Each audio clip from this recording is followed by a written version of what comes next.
Can you hear me? I think so.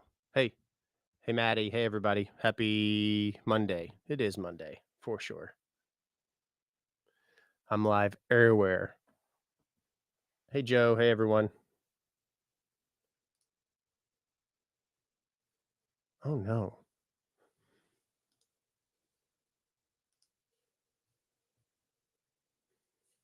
Hey, Diana. Got a late start today. Not gonna lie. It's not good. No bueno. No bueno. Hey, everybody. Happy Monday. It's good to be here, to be alive.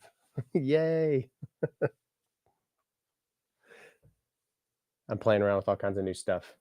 I'm live everywhere. So I'm like a squirrel times 50. It was okay, Joe. It was good. I hope your day was all right, everybody. We're actually dealing with some interesting stuff with the music. It's good, but it's frustrating at the same time. There's all these articles that have come out. There's a podcast last week from some very reputable. Hey, thanks, Maddie, for following. Very reputable. What's the word? Music industry individual, and talking about how people. And I've talked about this just very briefly.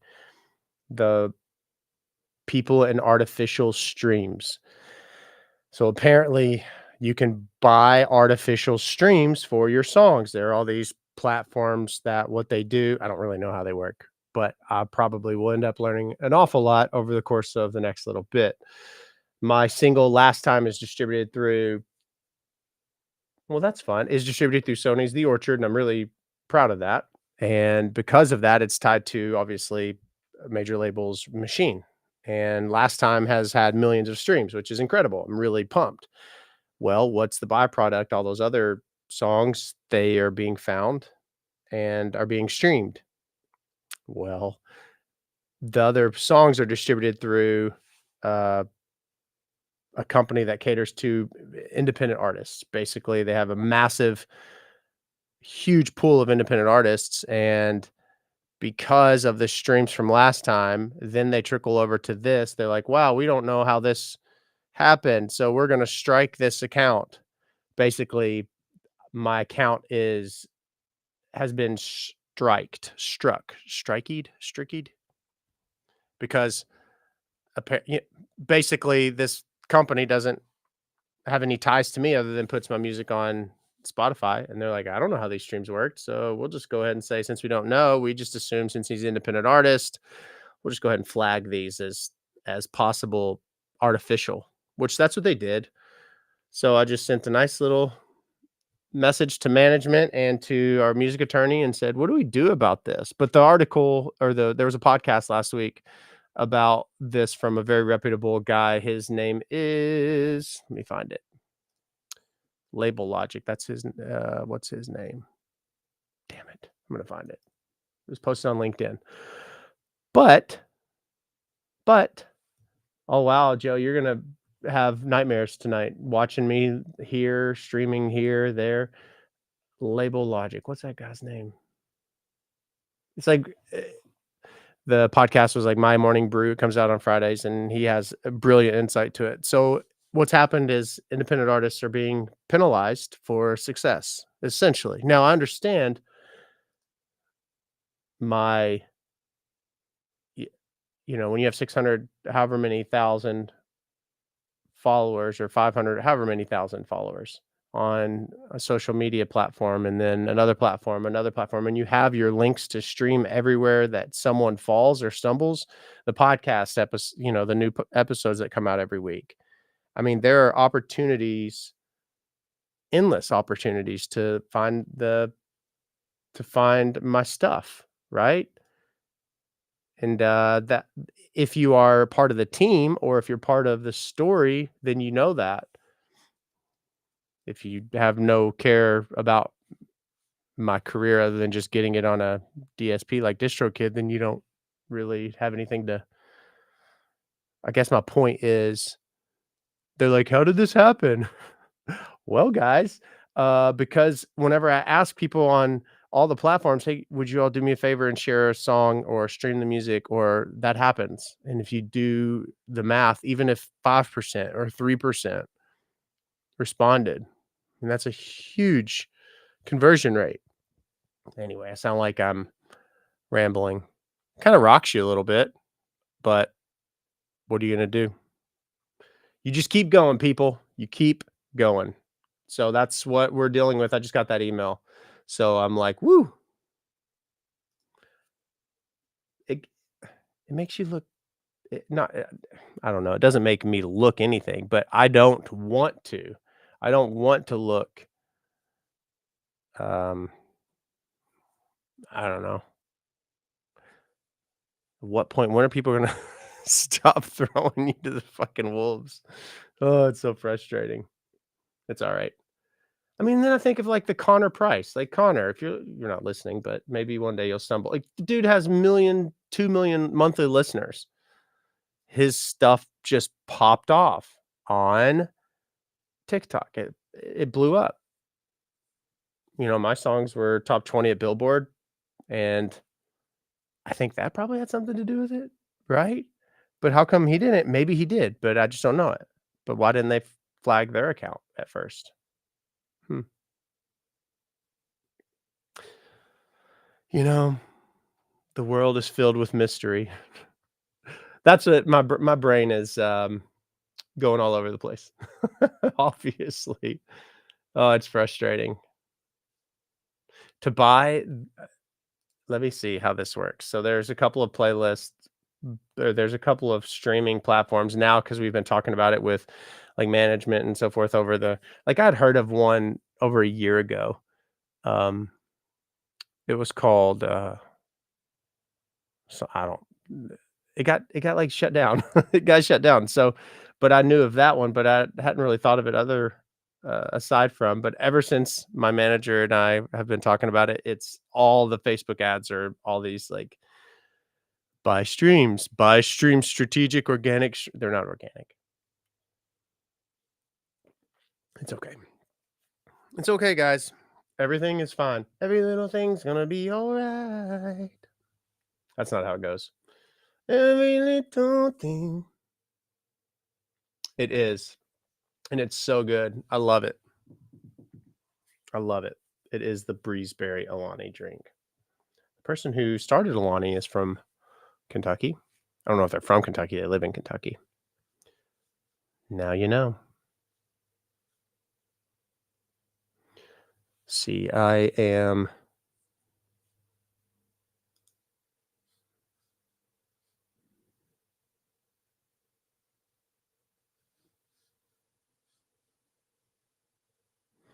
gonna post. Let's see.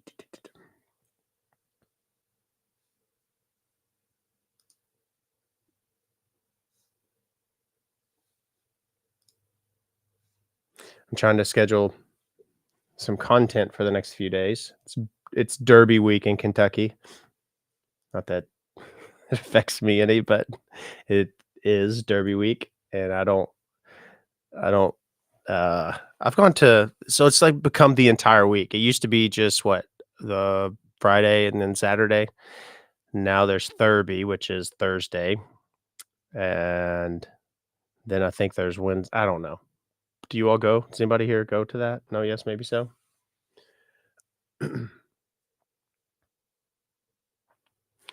Yeah, that was a fun episode to do with Lauren, the mortician. That episode is available, the new podcast episode. A lot of cursing. I'm sorry for cursing. Yeah.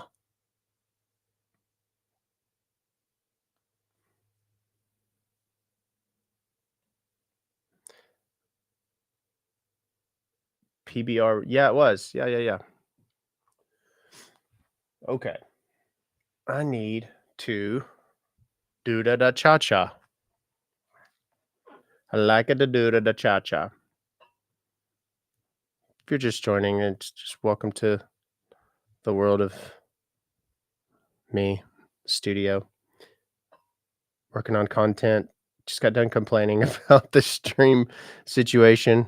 It'll be interesting to hear what the music attorney. He's been around for 30, my gosh, over 30 years. Some of the biggest names. I got hooked up with him by one of my co-managers, Howie, who also is huge in radio, who helped get the the songs to where they were. There's so many the music industry is so interesting. So record labels will have in-house radio people, like radio that's what they do. They're radio promoters. They contact ABC radio station across the country. A lot of them are now Clear Channel and Sirius XM or whatever the hell they are, but they will keep these relationships. Hey, just so you know, we have a new single coming out for this guy. Would love for you all to do a test run. Basically, put it in a test rotation or, um, yeah. And they can, because of their relationship, say, sure, we'll give it a shot. And they'll listen. If they like it, then they can oftentimes will put it into rotation. Also, it's about favors. And if you have had these relationships for so long, it's like, hey, buddy, I really believe in this song. You may not like it, but will you put it on we put it on your station? So Howie, 42 years, 40 something years, has been able to establish that's my chair, by the way, has been able to establish all these relationships to get it to all these stations to play it. But my music attorney, he's been a part of and still a part of some of the I'm gonna Google. I'll find it. Let's see what this guy's done. I know he's done a ton of stuff. He's in Miami. He's super nice. Hello. Oh, he changed his website.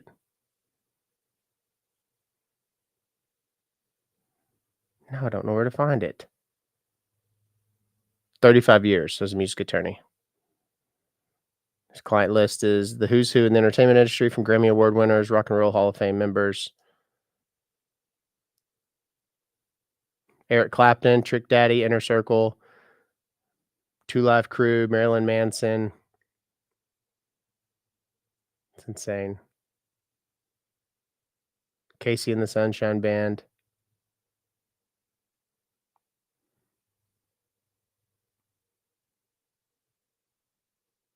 Hmm. Interesting. I'm still reading, sorry. So cool.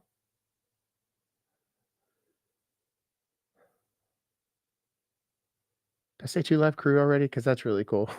I like that a lot. John Cicada. Yeah, John Cicada. That's fun.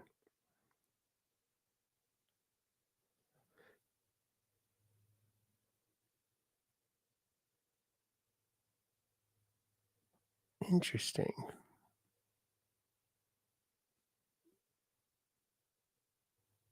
Hmm.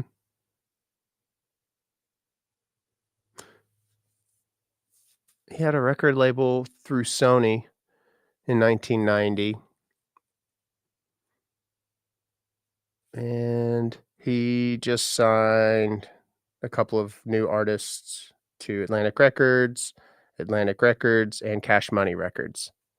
That's fun. Thanks for the hearts and the love and all that. What's up, Goofy number 2? I'm streaming everywhere, by the way, so if you're like, "What the hell is this guy doing, and who's he talking to?" Who you talking to? It's like the Truman Show. What's up? So anyway, I'm telling you all that because Alan will Alan will know. Alan, help me. It'll be fine. Everything will be fine. It will be fine.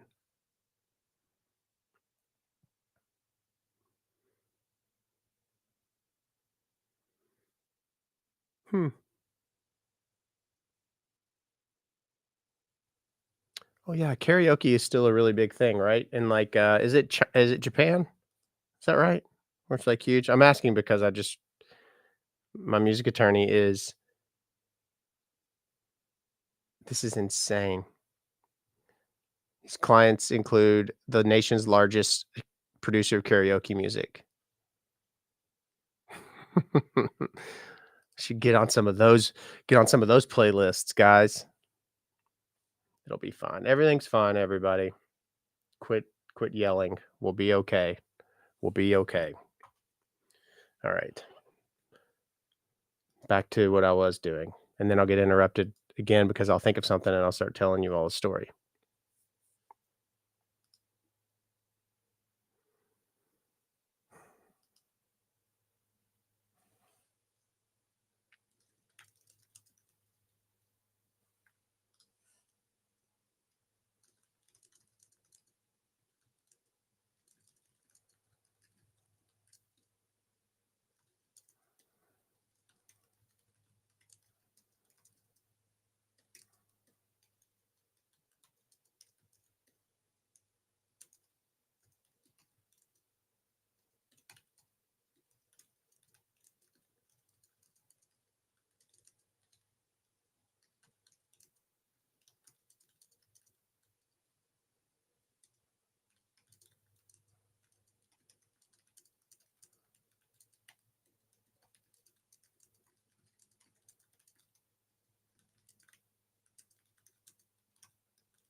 Done.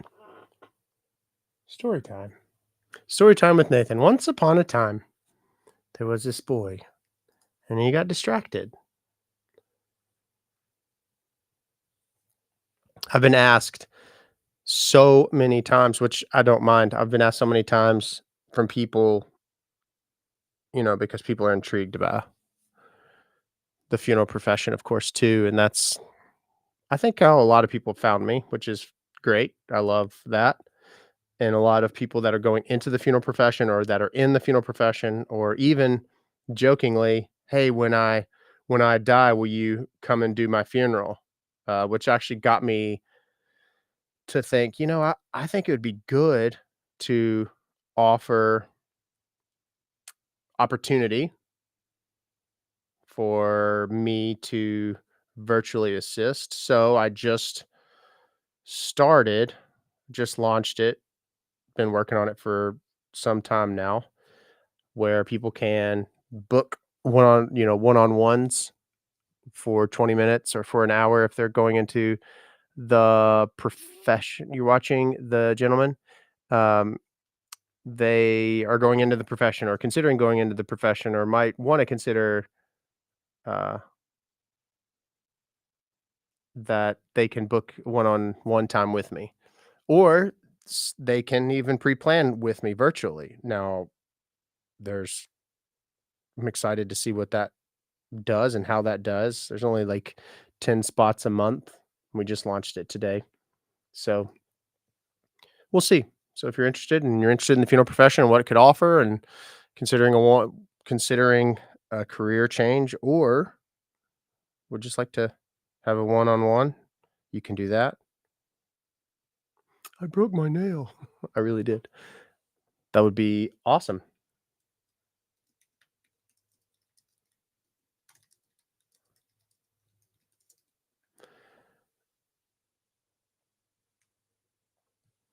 No, see Gahui.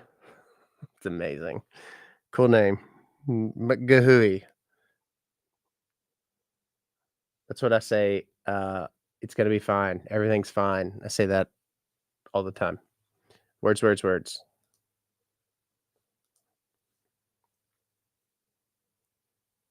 If y'all could see, like, the number of stuff going on. It's crazy.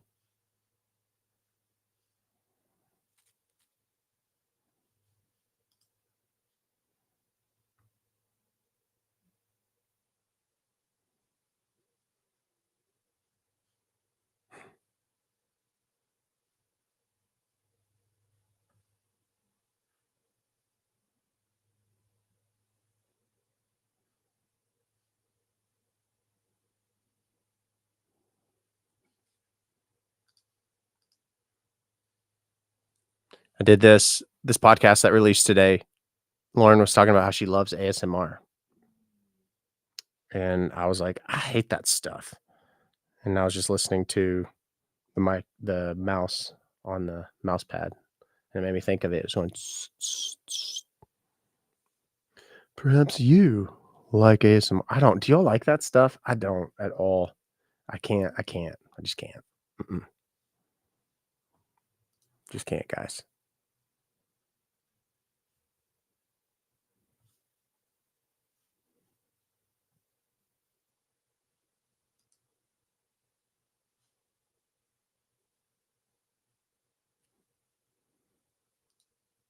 What? What's happening? Yeah, it's awful. So awful. No, thank you.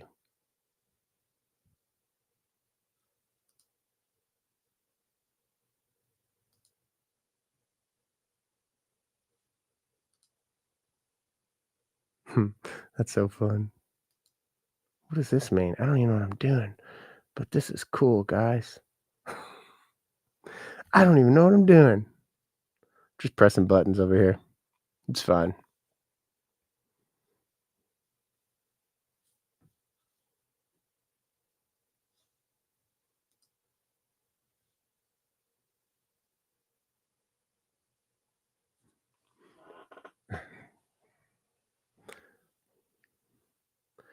There's nothing to be out.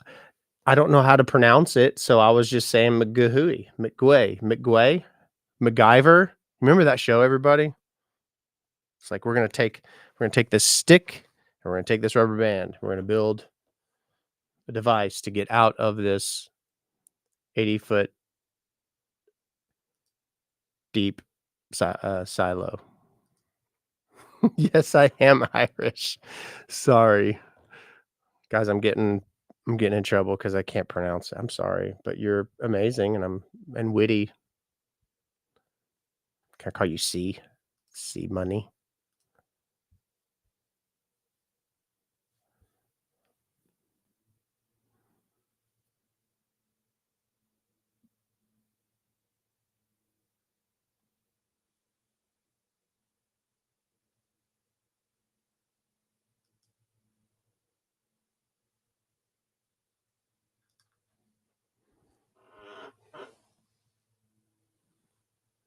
Oh no.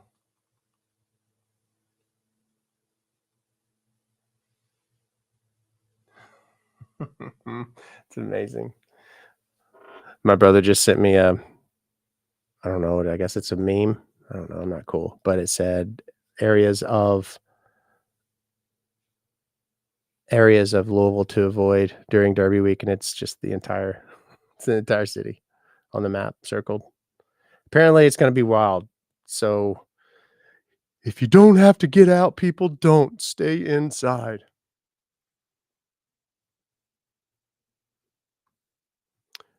You're perfect. Thank you. You too. Take care.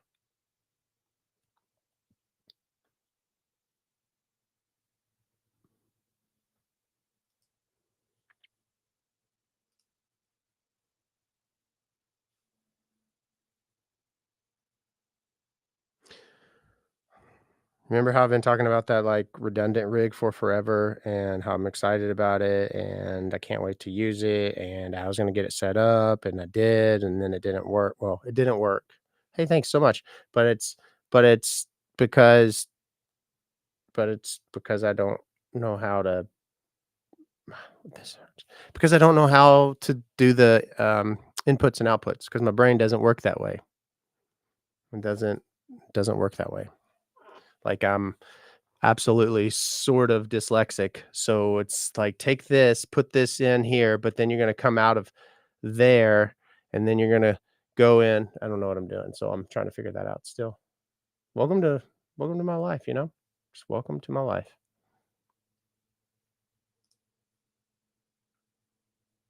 I need to post that video on um the other platform. If you saw the video of me the after the working at a funeral home for the day, that one was fun to make. That one was really fun. I enjoyed doing that one. Speaking of, I should probably just post that. That's what I'm gonna do. Well, that's weird. It's showing me live here. There we go.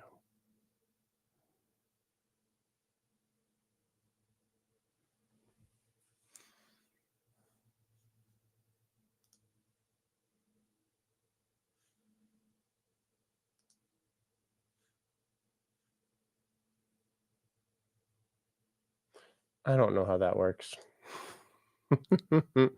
uh,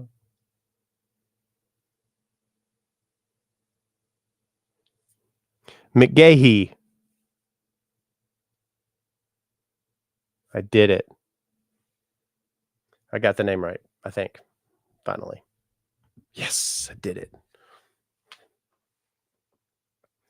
World's best cup of coffee. I'm still limited or restricted on the platform that begins with F. So apparently, I found. Did I tell you all this?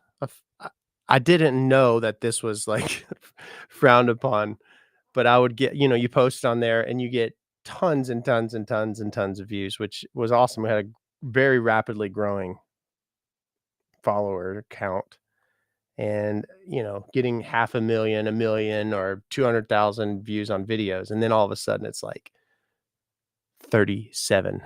And you're like, what the hell is going on?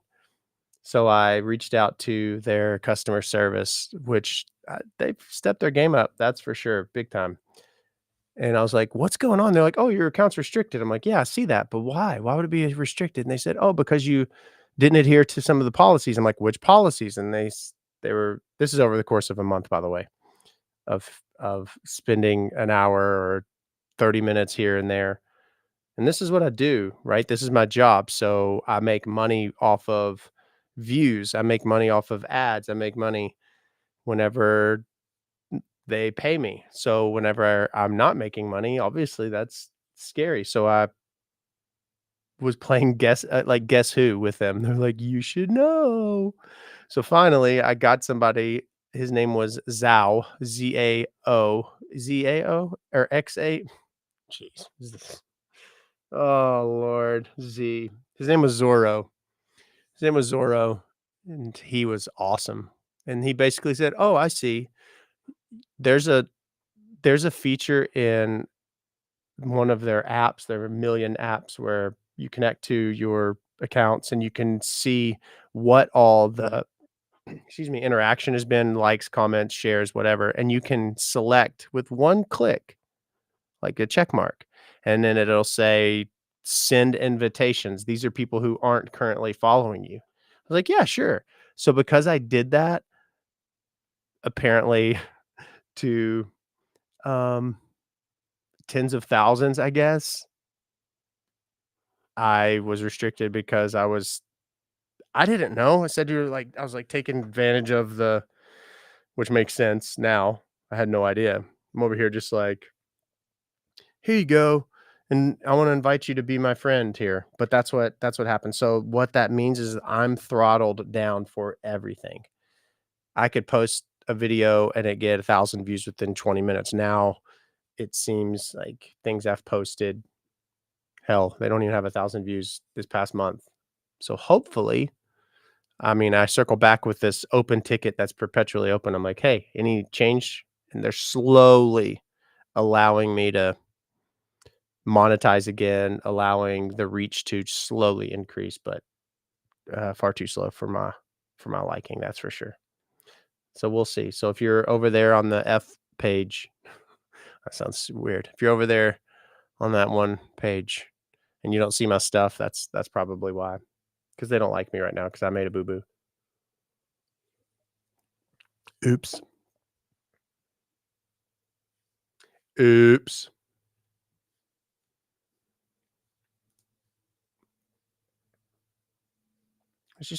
There's like too much to keep up with, you know? Know this, know that. I'm in jail. That's correct. I'm in book jail. That's good. Like a little subtle, like tiptoe around it. Yeah, I mean it's but I didn't mean to. And I didn't. I didn't mean to.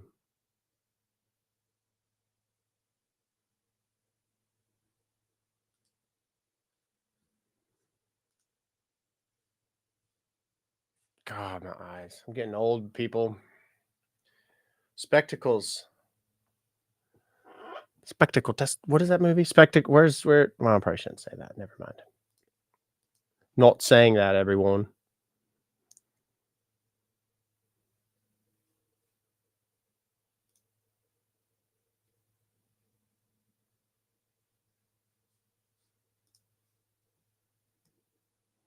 Mhm, mhm, mhm.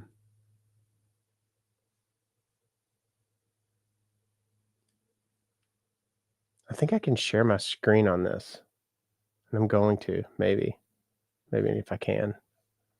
I don't know what I'm doing.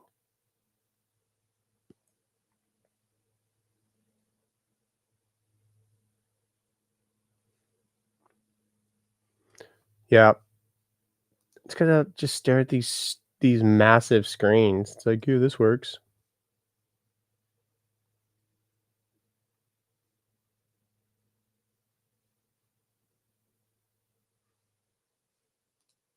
Let's listen to this. Let's see what's going on here. Hold on.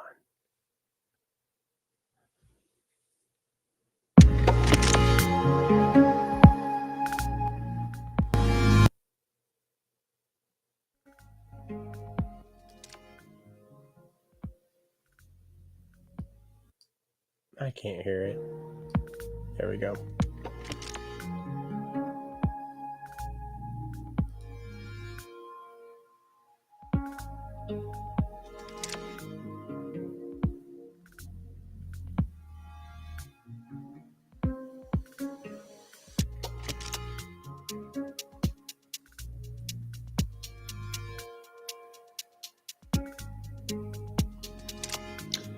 Sorry, I'm distracted.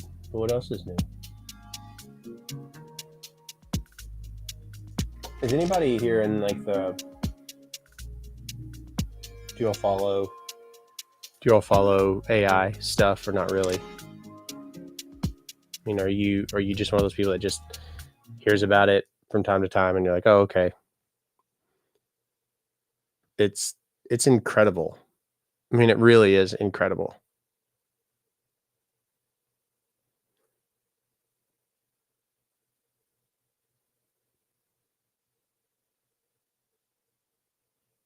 So cool. I think it'll be really good. Well, in a perfect world, of course, it'd be really good to have just a one thing, the thing that does it all, I guess, if you will, to be able to go and to this one platform, and it can help with your podcast and edit, and then it does it cuts up into your little short videos, and then it can edit and put out graphics. But right now I'm using I use 4 platforms technically. 4.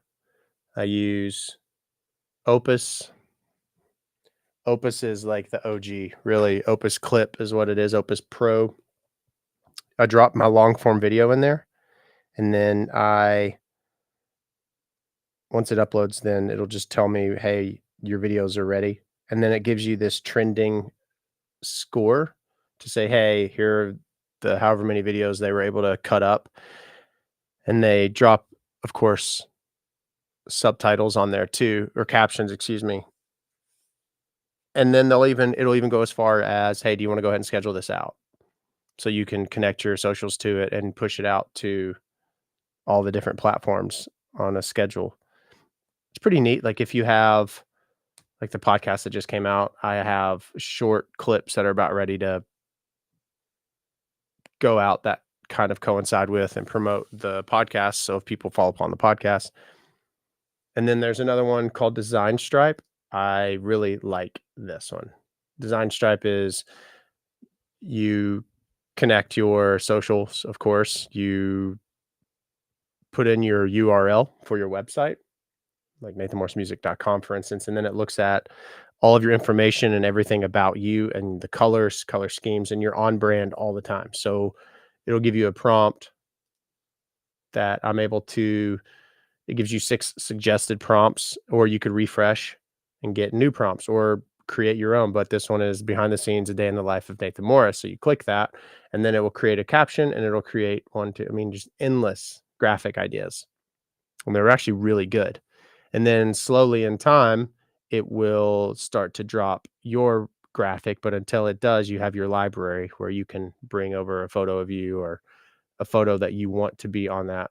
And then you can push it out to the socials, which is awesome. And then I have, let's see here. I've talked about Blaze already, which is awesome. Opus is in. Do I have it linked everywhere? Yeah, I do. I have it linked. I have a specific link that you could use if you want to try it out yourself. It's pretty fun. And then I have Blaze AI, I love it. I love that one. I've talked about it enough though. And then last is Descript. Well, yeah, Descript. Descript is for the podcast. I think it's amazing. It's actually text-based video editing. It can be video, it could be audio only, but it's obviously my podcasts are video too. So you're able to capture the video, and then if you're saying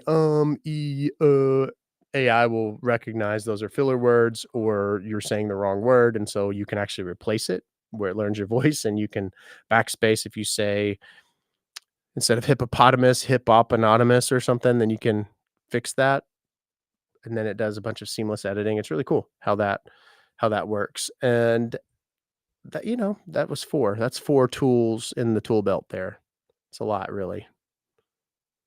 So I wish in a perfect world, in a perfect world, it would be, just a one-stop shop where everything's kind of right here. And I'm sure somebody can figure out. I'm sure I'm missing something somewhere, and I feel like I'm just babbling, and that's okay.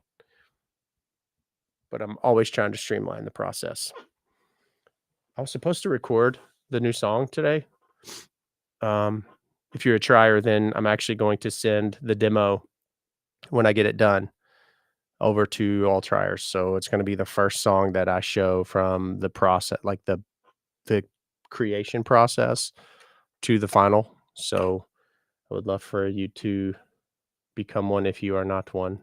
Become one with the triers. Be one with the trier.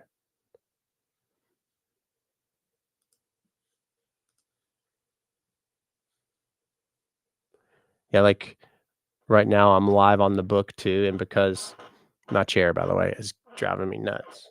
I'm looking for another one. It I'm so throttled down. It's like, I know that you're live, but you can kiss my white ass ball.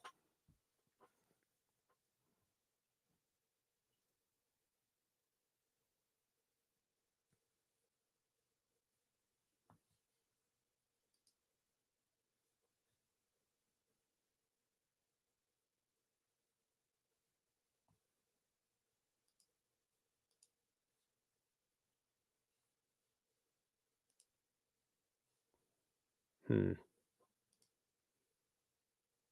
Tweet, tweet. Do you hear those birds? They're so loud.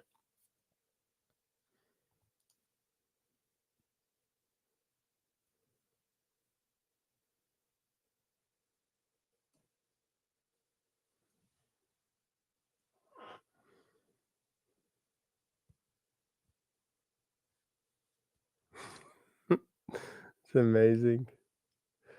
But I didn't mean to. That camera is a wide ass shot. They're good. Thank you for asking. Need to FaceTime them here in a little bit.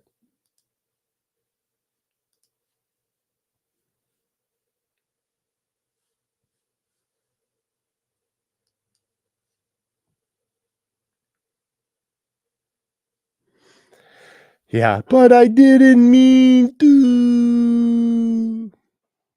So sad. Poor what's her name?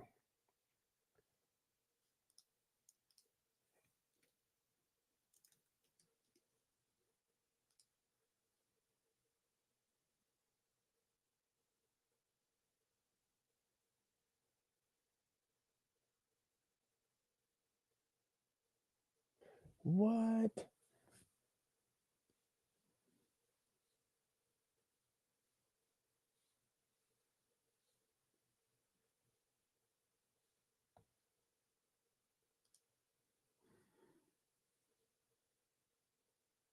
No. No, I did not. I did this one over here, and no. That one is that one's new. We're talking about the tiles on the ceiling, by the way, everybody. I'm gonna do that now. Yep. Well, it's gonna be a bad idea, but I'm gonna do it. Damn it. That is I just don't know why. I just don't know why.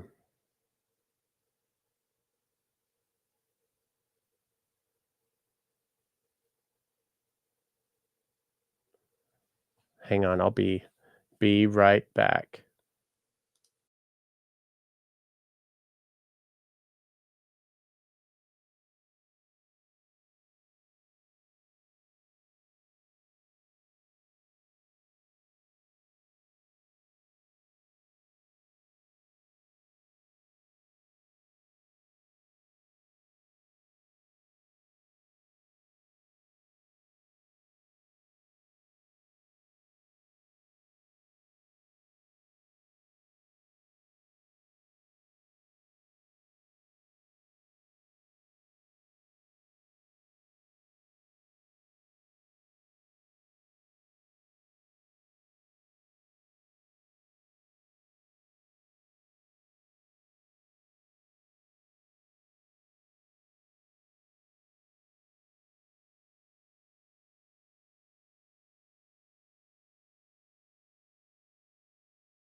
I'm back.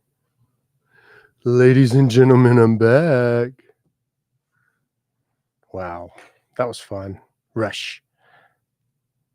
It's just a little rush, crush. Mhm. Don't tell me. Don't tell me what to do. What am I doing? What am I doing? Okay, I'm going sorry if you're over on the book. We'll catch you on the tube. Sorry, I didn't mean to. I didn't mean to. Okay. Now I'm going to get my act together in life. If you're still with me, thank you. I had to run an errand, but it's fine.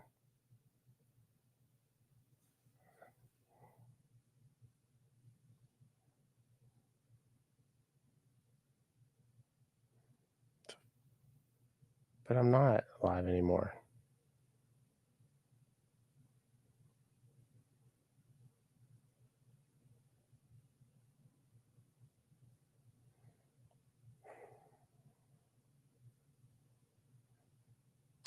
There we go. I'm editing something on my phone right quick.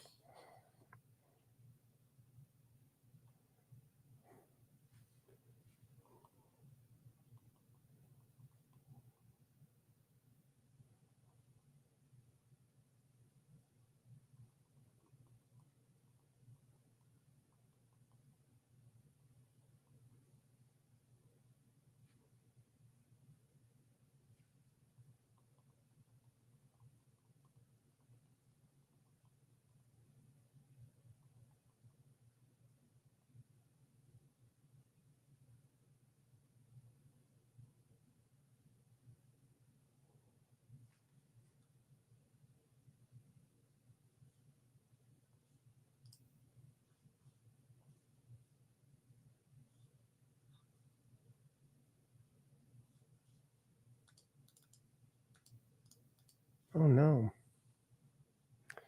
Let's see.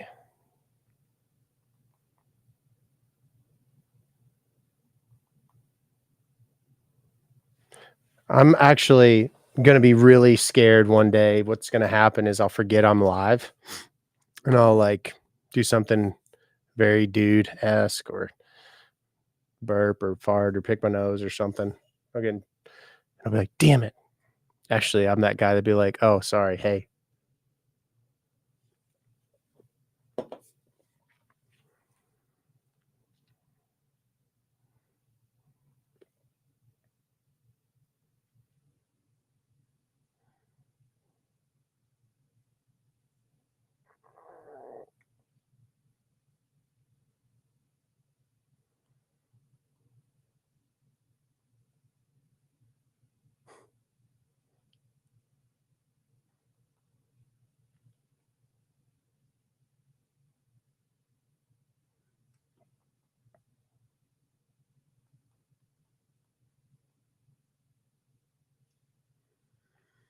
All right.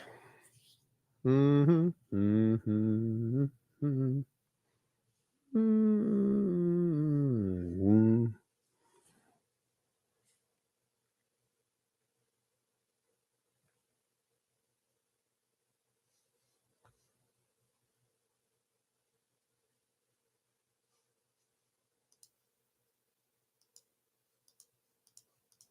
I don't know what any of that is. Oh. Hmm. Who knows, everybody?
Hmm. Thank you very much. Appreciate that. What's up, Nate? What is up? Happy Monday.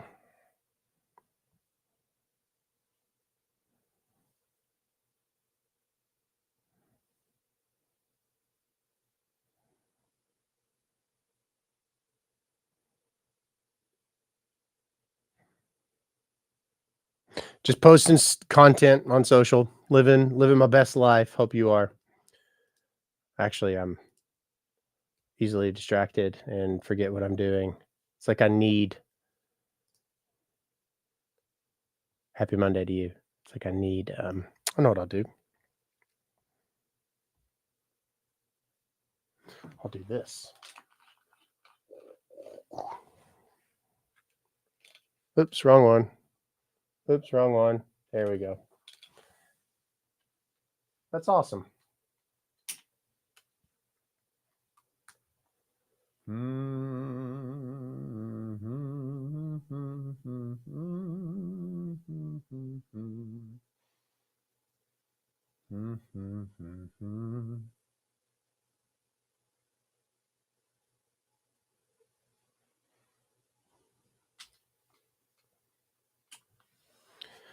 Okay.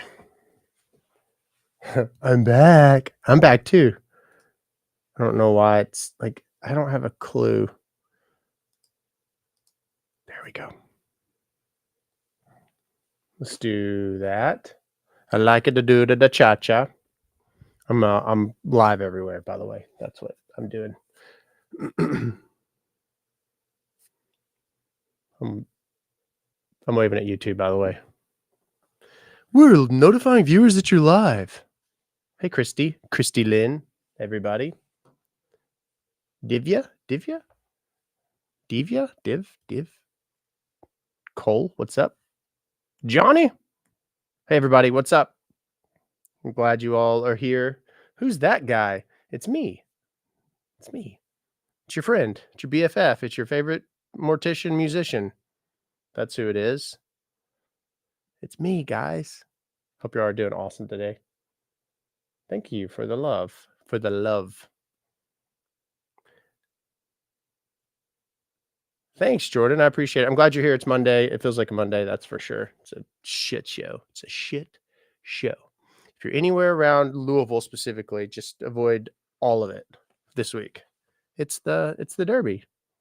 It's absolutely the Derby, apparently. Does anybody here do the Derby? No, yes, maybe so. Word. Good talk. Hey, B-Ran, Michael. Thanks for being here today. We're actually, what is going on? This is so weird. I'm confused.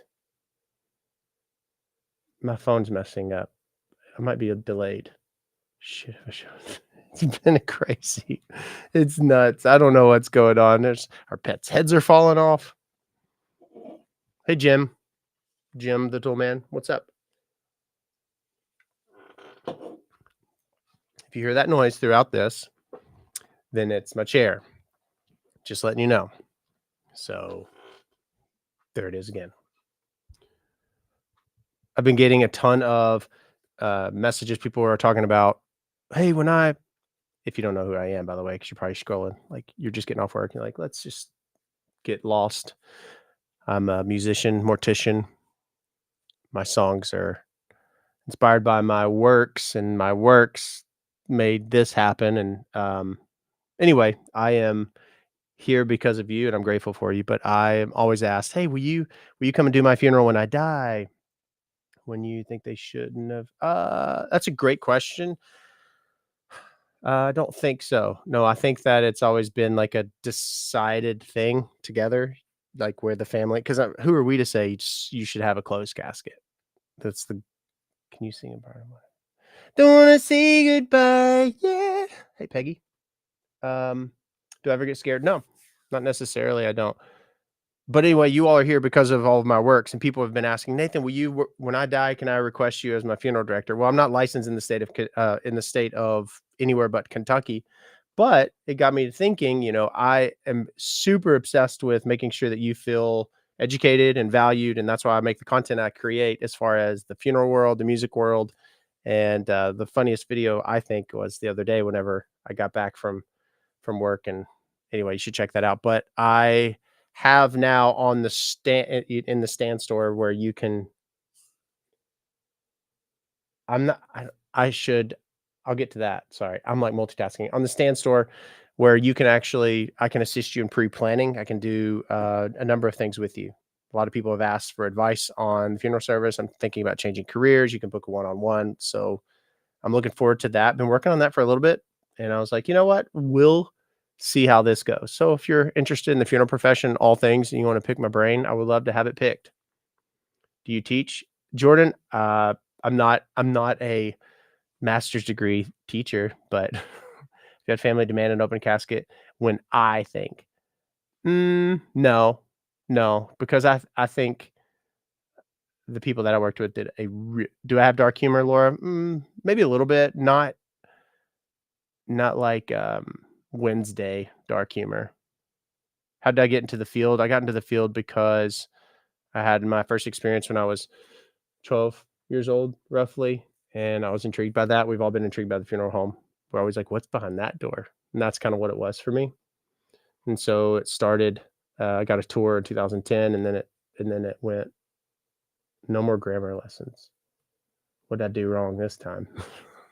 And then I got, a tour in 2010. I was kinda hooked. Hey, Lindsay. Hey, Shadell.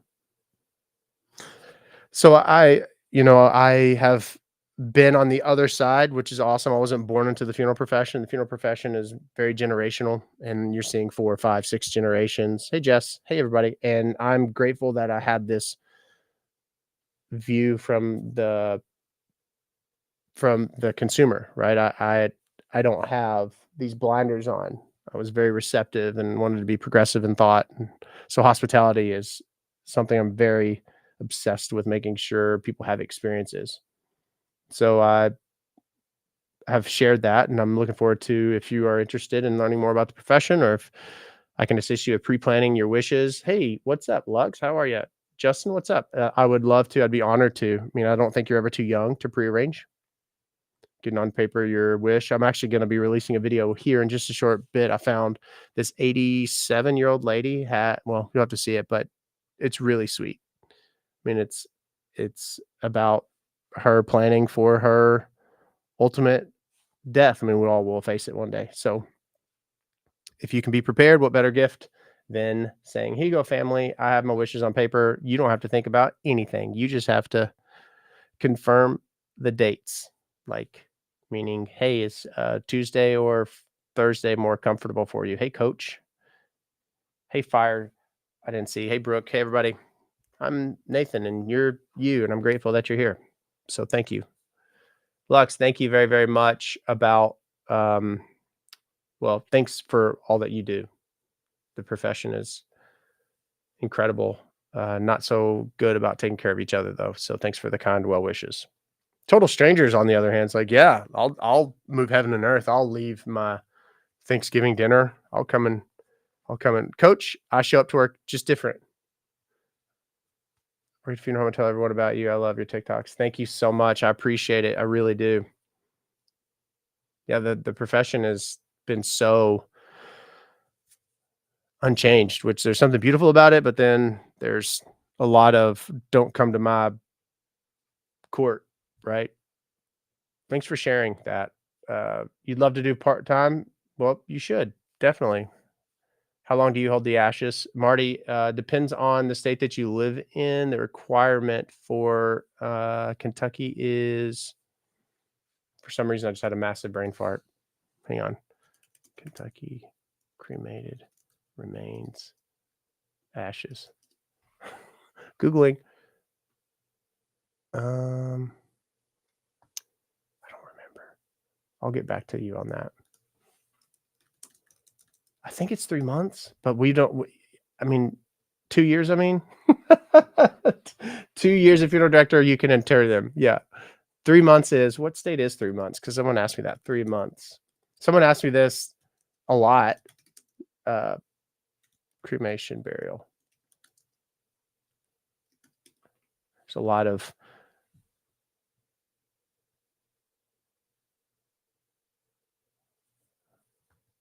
where in the world is it? Anyway, I want to be able to, it's fine. I get asked that question a lot, and people, so I've looked it up for other states. If the cremated remains have been unclaimed for a period of 2 years, then the funeral director can inter, bury, entomb, or place them in a columbarium. So that is what we've done. I've never had like a mass burial of. There is a family that requested that we hold them until their other loved one dies.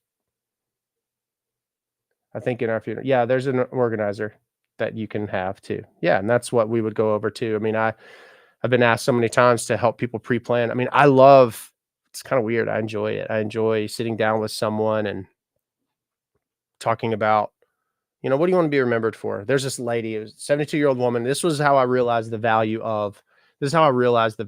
of life, and everybody is valuable. What's up, other side? How are you? This woman comes in and she wants to get her wishes taken care of. Just her exact words, just cremate me. I don't want anything. No one cares. She said that. A lot of people will say stuff like, just throw me in the ditch or do something like that just to be funny, right? People have devalued themselves so much. So I sat down with her and Charlene too, but we were talking about, well, who do you have grandchildren? And they were talking about 4 grandchildren that they have. Well, she taught her 4 grandsons how to shoot skeet. So clay pigeons. One of them has gone on to become like a professional skeet shooter, I guess is what you can be professional. Obviously, I guess you can be professional at anything, which is pretty badass. Oh, Granny over here is teaching people how to shoot skeet and be a marksman. And then she realized, oh, wow, well, that would be kind of cool. So then what we did was we come up with this idea of why don't we take 4 shells and take 4 spent shotgun shells from her gun that she taught her grandkids how to shoot. And then at the time of her memorial service, her 4 grandsons that she loves more than anything, take those 4 spent shells and actually put a portion of her cremated remains and then present them to the grandsons at her memorial. And she was like, I love it. So that was the moment where it went from, I don't want anything, no one cares, to then, oh, wow, my 4 grandsons love me very much. And oh, wow, look what we were able to do together. And it's pretty badass, I think. So it's also very professional and passionate. Thank you very much, Nick. I appreciate it so much. And so that's what I love to do and why I love to do it. I think it's really cool. So it doesn't matter if you have something elaborate or simplistic, you definitely deserve to be celebrated. And that is the stuff that inspired the music that's streaming everywhere, which, by the way, hold the body while trying to gather the funds. Well, that is an interesting question. It's all on people's funeral homes general price lists. It's basically refrigeration, and you're going to be charged after so many days per day. So there's obviously time is of the essence. Yeah. Well, hi. So to answer that question, it's kind of like a very broad response. I would hope that after 48 hours, I think the general price list that we had, it said something about how we would charge a holding fee of $95 a day. And you might think, well, that's stupid. Well, it's not, because it's doing a courtesy and doing a favor and using the licensure of the funeral home and the staff, and actually putting the risk and liability on us while these people go and try to find funds. That's why you pre-plan and you get it on paper now. So if you are a proactive planner, you should do it. And there's a opportunity to do it anytime. Anyone would sit with you. I would sit with you for sure. Would families pay you to sing at funerals? I don't know if I've ever asked you that. Oh, hey, Lauren. I've Hey, by the way, we have a podcast episode that just released today. My podcast, You'll Die Trying. Lauren, the mortician, and I sit down. We talk and we cuss a lot, and we talk about the good and bad of funeral service. But I have been asked to sing at a funeral, and I will never do it again, ever. I will never do it again because it's so stressful. This The loved one's son had died about 10 years before, and after that funeral, she said, "When I die, you're gonna sing at my funeral." And I was like, "Sure, yeah, sure." And I didn't think anything of it. And then whenever she passed away, when I went to the residence to receive her into my care, they said, "You do know that you promised her." I'm like, "Damn it." So I did. I waited on the family, assisted them, conducted the funeral, walked into the Catholic Church. Use your Grammys money to pay for a funeral. I guess it depends on people. Yeah. And then I went and sang, and then I'd go back and led the Paul. It was not fun. It wasn't. It was so stressful. So stressful. Barely hanging on here. So I would encourage ooh, I would encourage anybody who sings at a funeral to not direct the funeral too. When you scatter your loved one's ashes, what do you do with the urns, after you scatter them? I'm not sure. You could bury the I don't know. We depends on your by the way, too, it doesn't, matter where you oh, hang on. There we go. I have this big thing on, meet you where you are, whether you celebrate Judaism or if you're, Greek Orthodox or Catholic. I was raised Catholic, and so we actually didn't recognize scattering as a form of burial. And believe it or not, where the funeral homes were very traditional, so that wasn't done as much to begin with either. Elijah, what's up? I do not work. I sold my company. Thank thank the Lord. No, I sold my company. I wanted to live. So stressful. No, I, just still licensed, just show up to work differently. You pick your poison. Music took me well, you all definitely.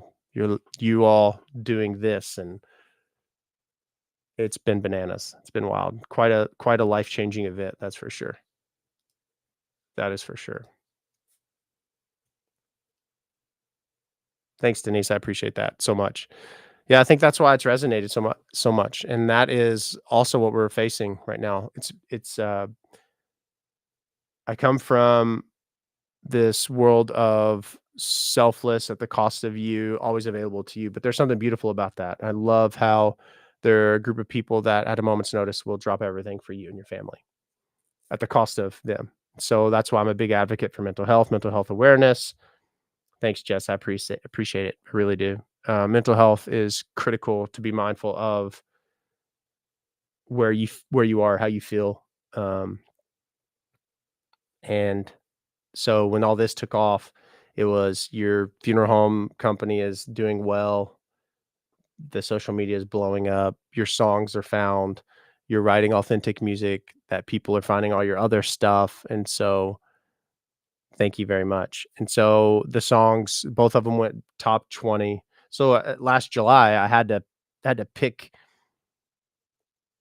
my poison, so to speak. I don't wanna say poison, but that's the figure of speech. It's like red pill, blue pill.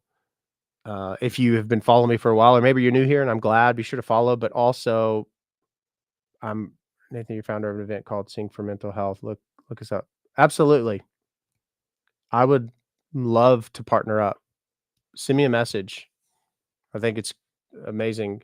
Mental health awareness is critical to be mindful of. Um, I think everyone needs to be mindful of that. I'm looking it up right now. So I'm talking and trying to type at the same time, which is not a good idea. Thank you very, very much. So I these songs, they were found and the mental health aspect. So from a year ago, if you are following me for just a short time, if you see video of me, I'm shot. I'm done. I'm going through life-changing events and my every aspect of life. And I had it all came to a head and I had to do something. So you can only keep so many buckets filled, so many plates spinning.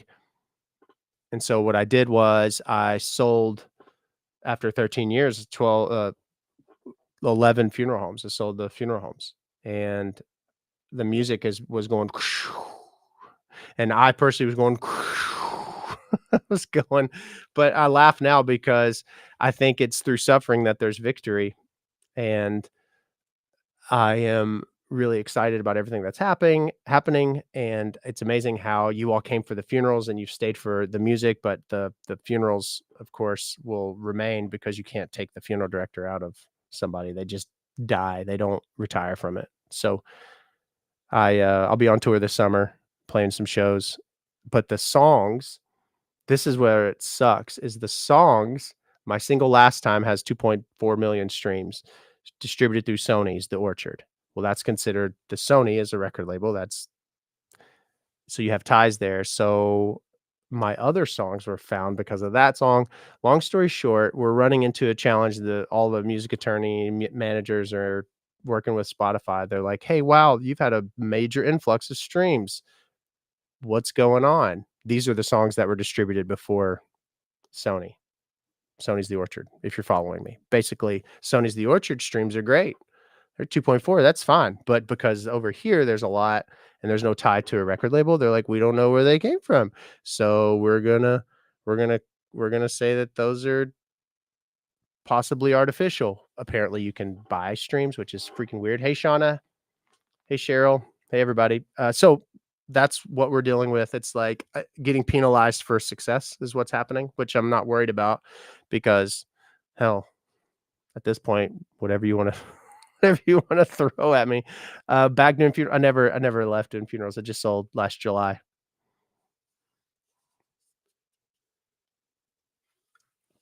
But oh, that went down the wrong way. But I'm not doing a funeral right now. Hey Nathan, hope you're doing great. Logan, I'm good. I hope you are.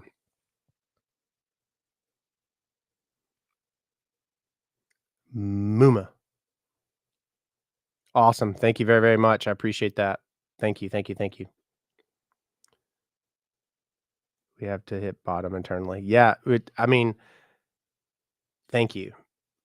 I was at I was at the bottom. Jess, I sold my company last July. I sold my company.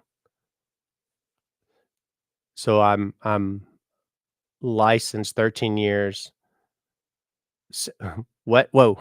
There's so much going on.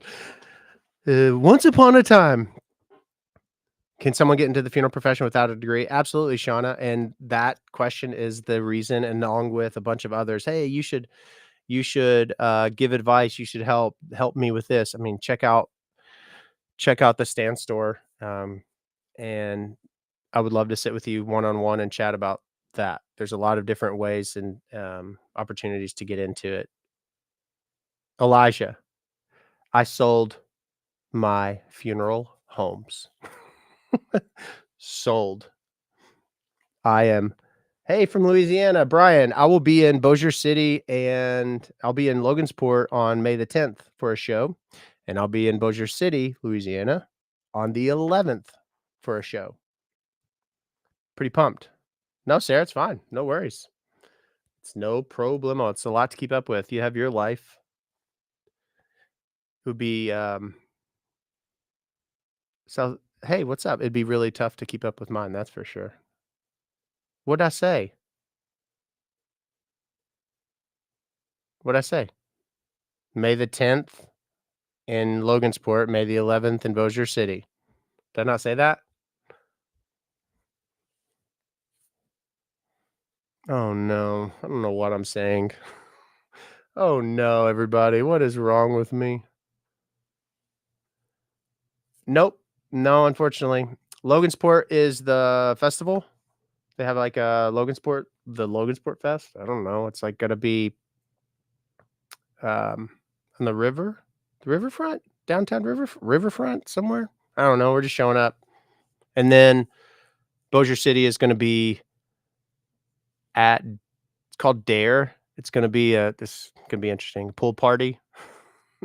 Oh no. Yeah, Mary, I can't walk and chew gum. streaming every which way. It's insane. I need to just focus. Focus. Yeah, I'll be touring a lot this summer, adding dates, and actually, I'm supposed to talk to my manager about some upcoming dates, which would be good.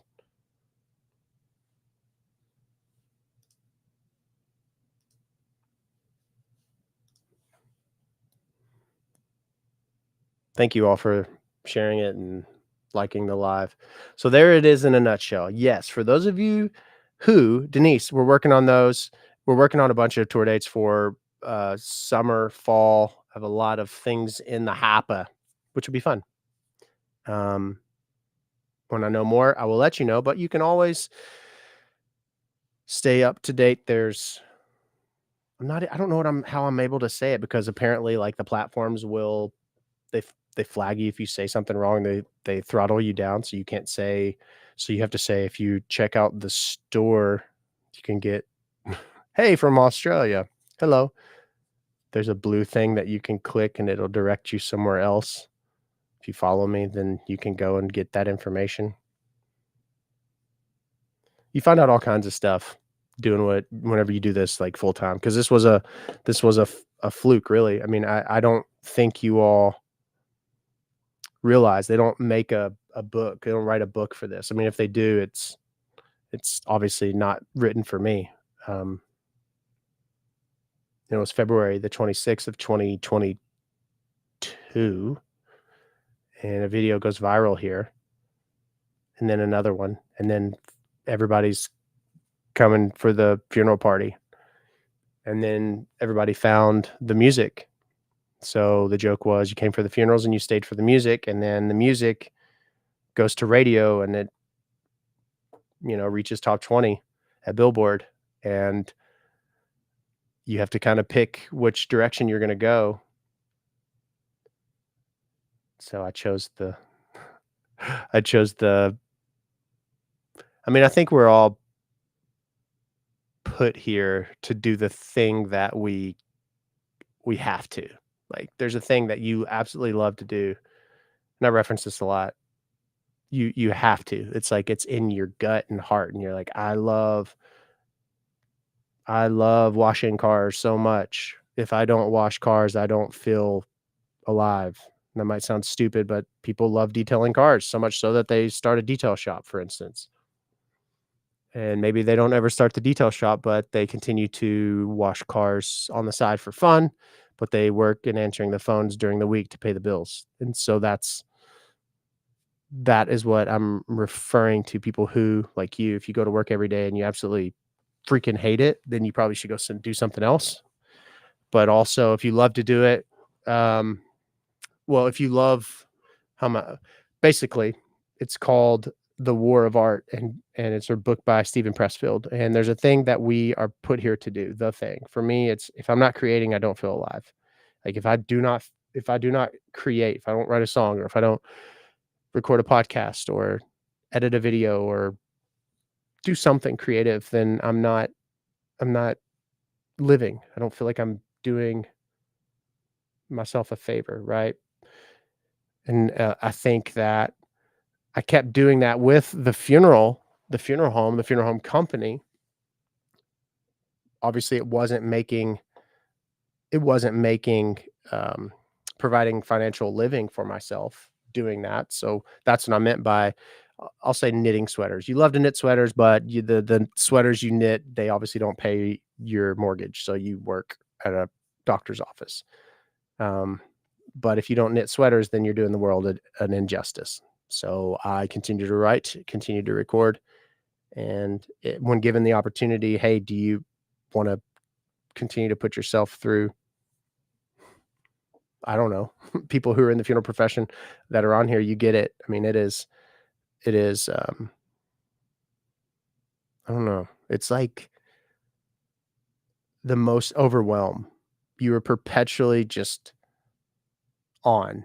You're available to everyone always, and I think it's I think there's I think there's a balance that the profession probably hadn't figured out. Obviously hasn't. I haven't anyway, or I didn't.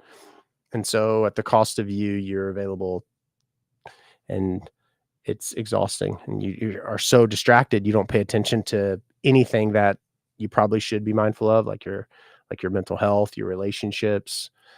And then you I think the best thing that ever happened was you all finding all the music and then the music going to radio and then being like, oh shit, and everything hitting the fan, the rug getting kind of pulled out. Um, yeah, Sarah, appreciate you for all that you do. And so I got this rug pulled out and I was just like, you know what? Which I don't know that, I don't know. My journey was mine, but I wouldn't encourage it. But I do believe that you have to have, if you are going to grow as a human being, if you're going to grow and move onward and upward, and you are have to sit in this suffering, lonely, no distractions place and space. And it is not fun. It's not at all. And so I thank the platforms and you all for that because I mean, honestly, I wonder if I could articulate it differently where it doesn't sound over dramatic, but I do really believe that if I hadn't if I hadn't sold, it probably would have cost me, I don't want to say my life, like, I mean, my health would have been done because you're working 18-hour days and you're just walking, like you're just spinning in circles, just constantly. You'll put out a fire here and then you'll just keep doing this. And I think that yeah. So, and I might sound like I'm just rambling, and perhaps I am, but thank you for the therapy session, everybody. Oh no, camera came off. Sorry. There we go. Yeah, I'm excited and I've seen opportunities. Is this the right one to hit? Nope. Is this the right one to hit? Yep, there we go. There's been opportunities. Hey, Kelsey. Hello. There's been opportunities to really share what I've learned and where I've done well, where I've messed up, and people who are interested in the profession. Oh no, I broke it. If you are interested, um, I'm offering one-on-ones and also opportunities for people to pre-plan their wishes with me, which would be fun. I mean, I went downhill over it, but I love. Huh. You started a nonprofit and you're the only employee. It was a passion, but being on 24/7 is brutal. Yes, it is. What's up? Yes, it is. It is very brutal to be on for everybody all the time. All the time. So we started, you know what an obituary is. Thank you very, very much. I appreciate that. Thanks for all that you do. You know what an obituary is. It's obviously your, by the way, so templatized. I mean, there's so many opportunities to make them better. But anyway, here lies Nathan. He died. Um, for the longest time, we would go over them in the arrangement room and then they'd be placed online and then they would go to the newspaper, the newspaper.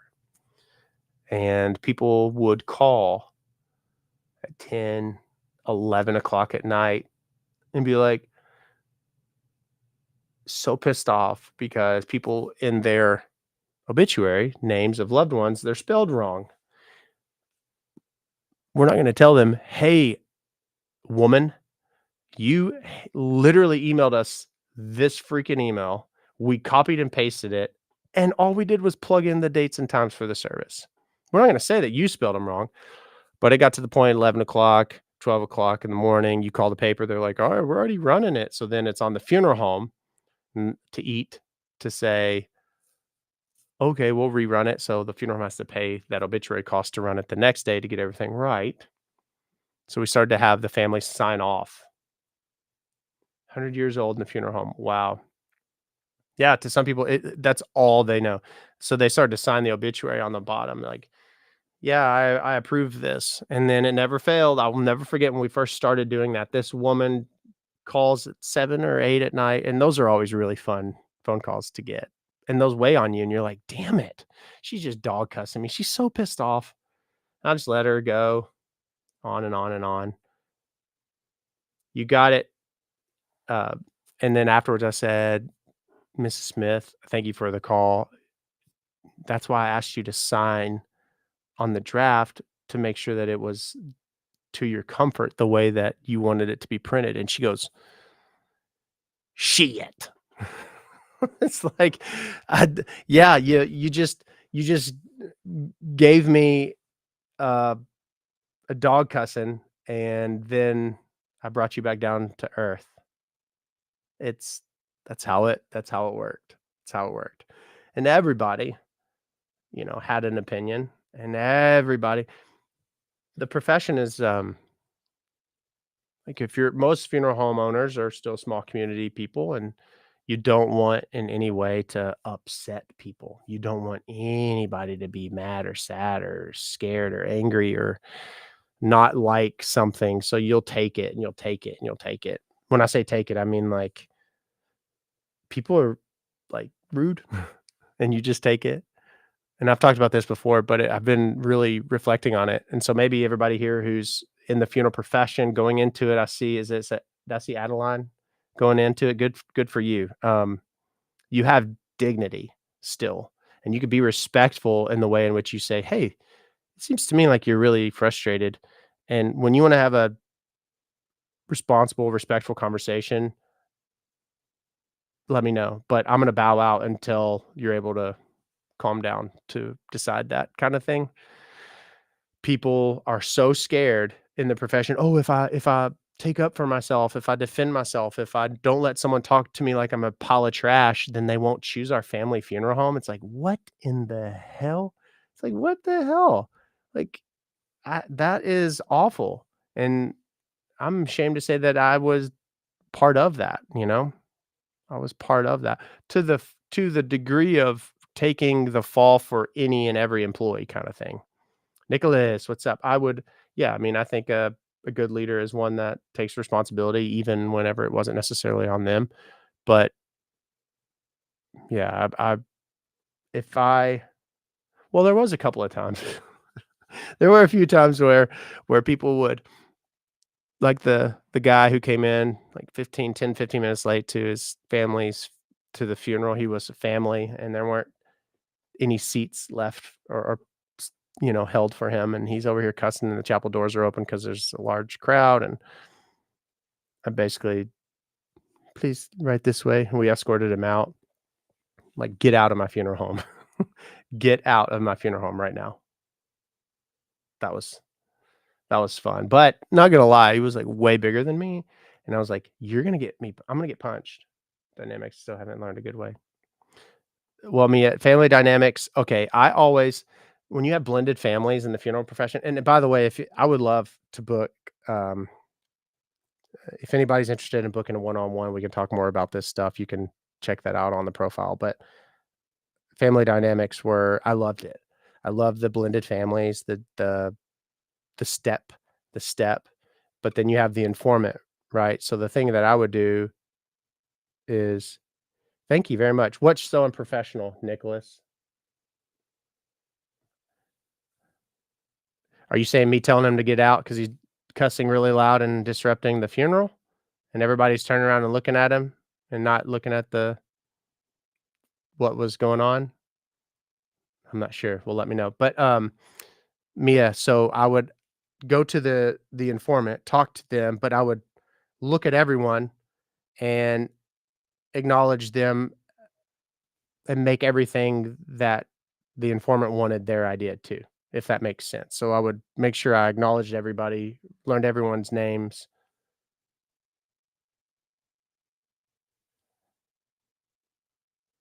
Nicholas, are you saying that's unprofessional of that guy? I don't know if you know if you're sa yeah, got it.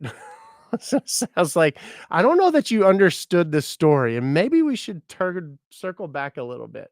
Dude came in cussing loudly about not having a seat. Yeah, good. I was like, but it's okay. I would have been like, "You know what, dude? We'll just agree to not agree." And that's what you have to do because everyone has their ideas and opinions and thoughts. Me, I don't know if that answered your question, but it you tell them no without telling them no,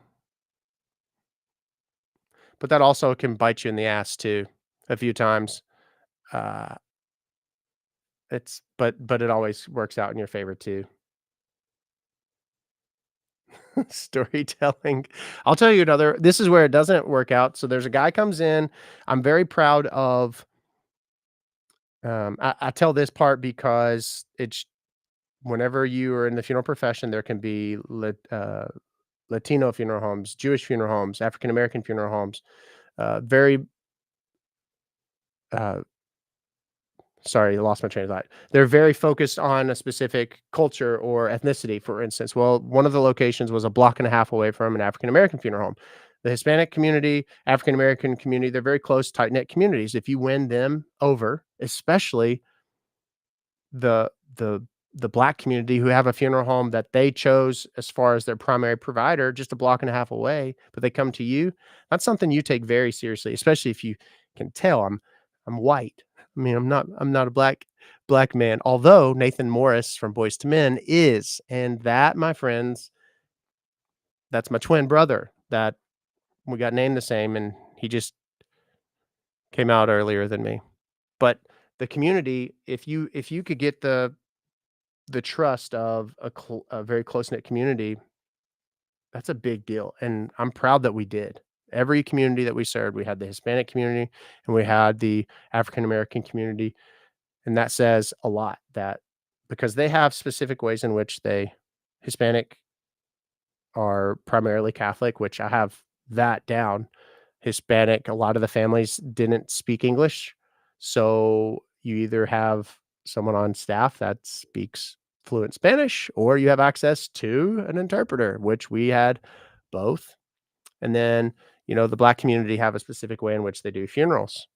And if you get it down pat and you do it great, then they appreciate that. But they come in, they're making arrangements, this African American family, and very, very traditional. They have you pick them up in the funeral limos. Lori, I sold my company, still a funeral director. So you pick up the families in the funeral limos. Well, there's a cost to that, right? Well, this gentleman who was a cousin, very respectable guy that was going to take on the financial burden and pay for the funeral. So that means that he's the informant. He's the one that's going to say yes or no to things, especially if they cost money, right? So when we got to I said, "Hey, I understand that it's customary that we pick you all up." He said, "You know what? We don't want the limos.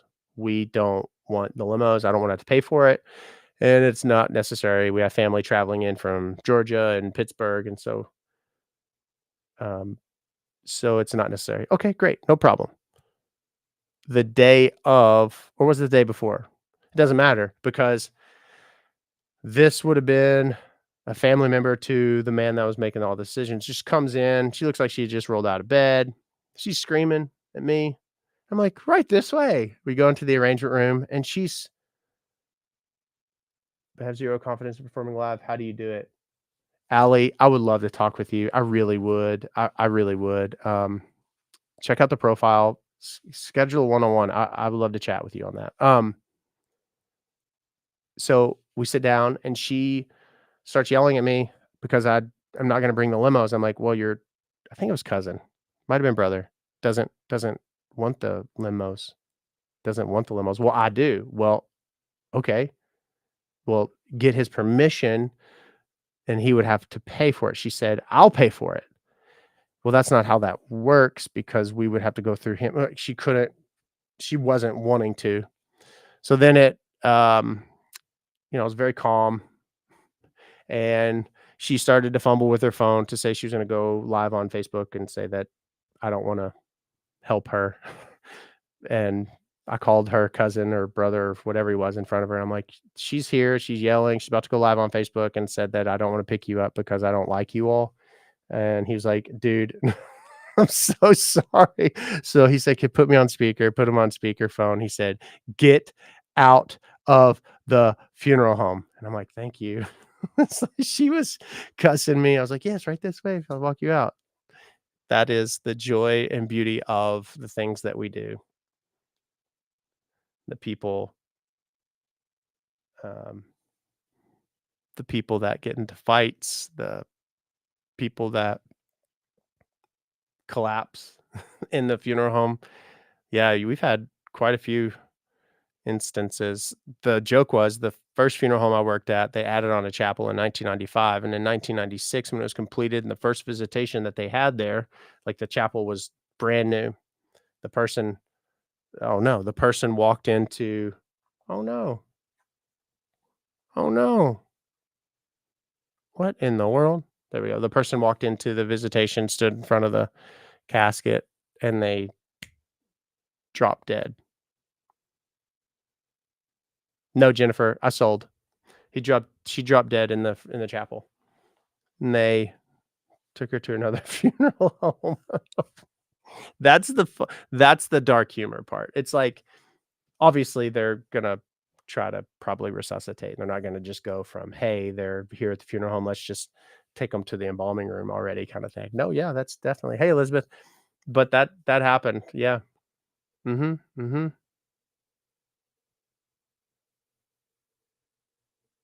Oh, wow. That's sad, Nicholas. Oh, there's stories where hearses will, break down in processions, and then you gotta bring another hearse. That didn't happen to me. Quite how does the online pre-planning, like, with me, we it's pretty common where people, will sit down.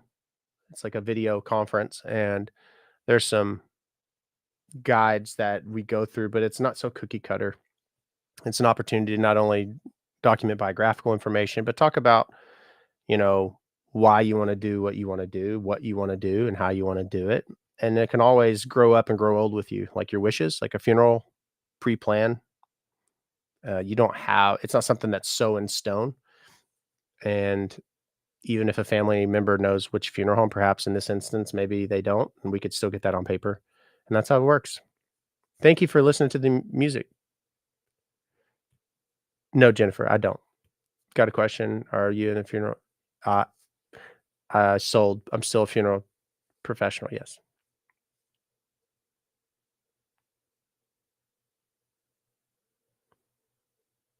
Hey, Mac and Edna and Heather.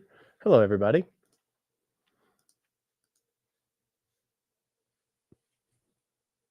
No, you're Jennifer, it's a lot. I mean, there's a lot that's happened on this platform in the past 2 years, that's for sure, but I blame it all on you all, really, because 'cause I'm not gonna take any responsibility. It's amazing. No, I'm kidding. I love it. I love it. I never would have thought that this would be where it all is, like, where we've all gotten. It's pretty wild. I remember my friend Andrew, we call him Poops. Poops. Jasper, that's awesome. I will be in, Indiana in the end of June, but it'll be playing for Sweetwater, the company, private showcase for them. Andrew and his now wife were at my house, and, "Hey, Ashley," and they were like, "You need a TikTok." I was like, "Okay," and they started it, and I remember my first 6 videos, like, the first video ever was me singing to Bear, my youngest, and he was, like, a little baby. That's awesome. We had a rule in the marching band, if you drop a drumstick, it's like 10 push-ups. That's awesome. So we so that was I think another one was where I was singing out in the driveway with my next youngest. Harlow's with Navy, the next youngest, by the way. Where other than that, videos there was nothing. It was like 30 followers, 33, 38. I don't remember the number. And then I started it in June in 2021, and then February of 22, the person who's doing all the social media for the funeral homes posted a tour that I gave to high school seniors. Sweetwater, the music company, yep, and That is what went viral. And if you watch that video, it's just me talking to a bunch of 18-year-olds like they're humans and not over their over their heads with all this like professional terminology that they wouldn't understand. Um, which is very interesting because the people in the profession then were like, listen to this guy. He shouldn't be talking like this. It's like, what the fuck? It's like, that is an aspirator. And what we will do is we will put pH. Like, yes, I am mocking the people who are not inclusive and disrespectful because they didn't want to educate what it is that they do. Their intentions are good, though. I do have to say, they come from the age of we don't talk about it because they don't want to make someone feel uncomfortable. Because we are in the age of I want to know why things work. I want to know why that happens. Why do you do that? Why was when I touched my brother's chest, why did it sound crinkly? Are you doing music and content full time? Yep, absolutely, Stephanie. It's good to hear from you. Thank you. And so thanks, Michelle. And so that's how my brain has always been. I remember when I first started, I was so excited. I was like, I want to go to the other funeral homes in my hometown. I am Lori, and I want to introduce myself and get to know them. And they're like, don't do that. They don't want to talk to you. I'm like, why? They said they don't like you. I'm like, why? Because you work at this funeral home. It's like, doesn't make sense. So literally people who have never met people don't like you because you're a competitor. Isn't that lazy as shit? So that's how my brain's always been for 13 years. So when these videos come out and I'm talking and then you have, like 50s and 60-year-olds who've done incredible works in the profession, but they're like so closed off, their brains. How dare you show what we do? We don't talk about what we do. Why? Why don't you talk about what you do? It is the most incredible thing. I'm so proud. I'm proud of Mia. I'm proud of everyone that does this job because I know what it costs you. I know what it costs you here and in your gut. Your gut health is you're always like bleh. And it's so Matt, I love that. Hell yes. I love that. That makes me so happy. It is. So anyway, Matt just said that his dad and all their competitors they get together for breakfast. Hey, Brad, that's awesome. I love it. I wanted to do stuff like that, and I felt like we were on to that in some of our locations, uh, but I feel that this put a damper on it, which whatever. But it's afforded what people my partner before he died in 2020, he was incredible. He basically I'll never forget it. When we met, um, he he came from nothing, and so he liked the way I spoke about the profession, and he said before I bought the first one, he goes, what do you need from me?" I was like, "Well, I've got the ideas, I've got this location, I've got all that. I just don't have any money." He said, "Well, I do. Go get it." I'm like, that's how our partnership started. But right before his death, it was probably 5 months, 6 months, he said, "Nathan, what people don't know about you, they're gonna make up." And I didn't understand it until I did understand it because this man has experienced and had experienced such success. He grew companies so massive, it was something to admire for sure. And Wolf, what's up? Thank you for all that you do. I appreciate it so much. And so I didn't understand it until I understood it.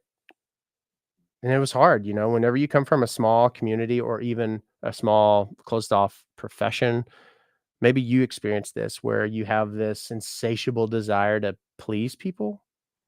I don't, I don't, I don't know. I mean, I'm always almost borderline hesitant to go there, but I think it's important too because it's important to me. So if it's important to me, this is my real estate, and so y'all can leave if you don't want to be here. I think we work so hard to please people, appease people, make people happy that we at the cost of ourselves.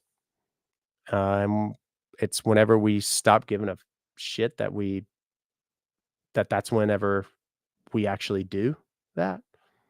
It's like when we stop giving a shit and the song goes to top 20 and then the second song goes to top 20 and then we're full-time doing what we've always wanted to do, you know? I think it's interesting. I just know that the moment that you realize that you're valued and you're worth it and what you do for this life, and if you're in the funeral profession or death care, health care, self care, all the care, that it's absolutely all for naught. It's not all for naught. And I hope that there's some joy that's just like bubbling in your belly, Peaky for 7 years and losing the babies. Kids was different. Yeah. Yeah. Your perspective does. Yeah, for sure. So I think, see you, Joe. Take care of yourself. I think it's important to enjoy and love what you do. Love yourself. Love yourself first. Love others. It's important. I don't mean to get on this like pedestal, soapbox, if you will, but I'm gonna choose. I'm gonna choose good, right? If I'm gonna give, if I'm gonna be given this platform, some people don't have this large of a platform and opportunity, so there's a responsibility. So if I played an instrument, I play drums. I mean, I'm left-handed and I play on a right set, and I don't I don't have the formal technical terms down. I don't cross my arms like this. I actually, do that. If you're telling us to take care of one another, you stay on that soapbox. I am, Ashley. Thank you very much. Yes. Thanks, Charlene. I appreciate that. GTA together. I've never played a video game. Someone's asking me when we're going to play I think Grand Theft Auto. I've never played. I know it's crazy, right? But I played Top Gear Rally a couple times on N64. Yeah, I love hospitality.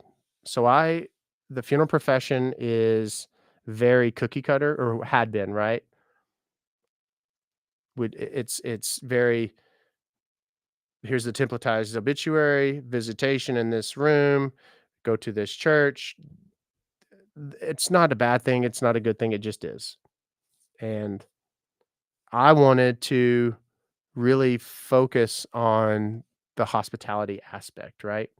I think people now have options and they have opportunity to call another establishment, or they don't have to choose you. They're not loyal anymore. The generation of, well, we've always gone to this funeral home for forever, that drastically changed. So I started to research, and this was probably in 2014, 2013, started to focus on Four Seasons and hotels, places that really were hospitality focused.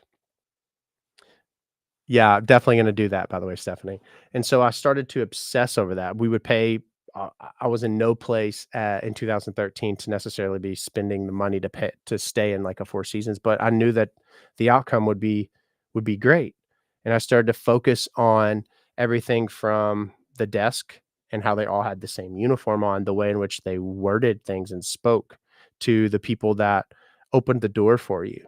And then I started to realize that there was this, 10-second rule, and we implemented that, and maybe you've never heard me talk about that, but the 10-second rule is, like, if you don't greet someone within 10 seconds, that's also when they can form their opinion of you.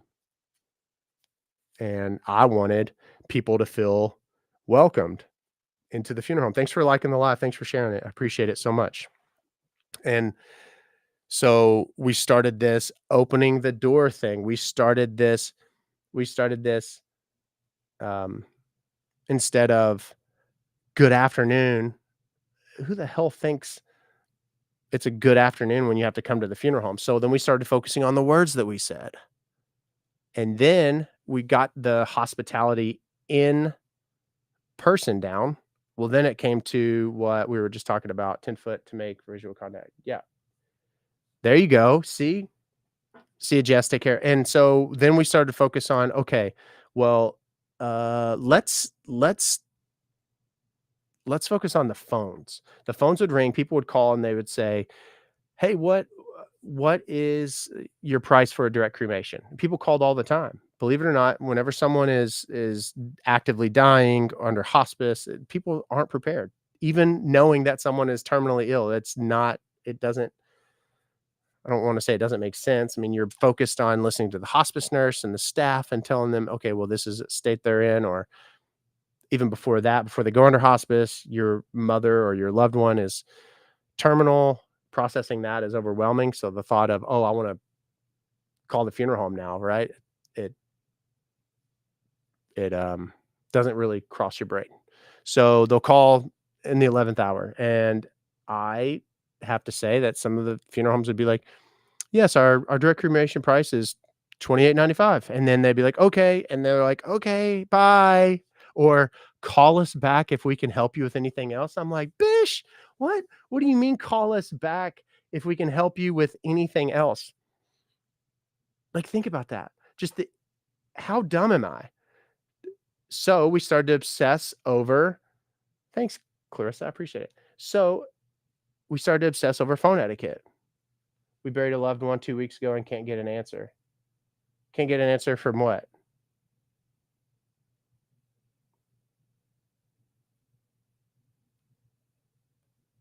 Uh, I'll watch for that. So we started to do a lot of phone etiquette training. When people call the funeral home, when you call the funeral home, this is another reason why I started the TikTok and explaining things like direct cremation is the. Let me finish the statement before you all say what? It's the dumbest thing ever because that's what funeral homes promote. And so what I mean by that is they're promoting the most affordable option. It's not dumb that they're promoting that, but they're chasing themselves the price to the bottom where they will literally price themselves out of business.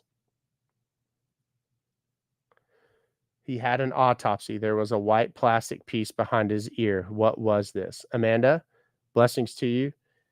That white piece of plastic was probably so that if an autopsy was done and it was what it was called a full autopsy or cranial autopsy, then there was probably, like my cousin had, there was an incision, and that plastic piece was just gently pressed against the back of your loved one's head between his head and the pillow, so that should any fluid have come out, it would not show on the pillow.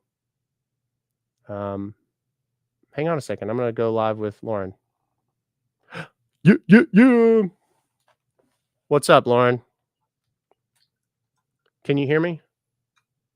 You even got the pink light on for me. Yeah, it's on. What's up? I was talking to them about, no, you don't.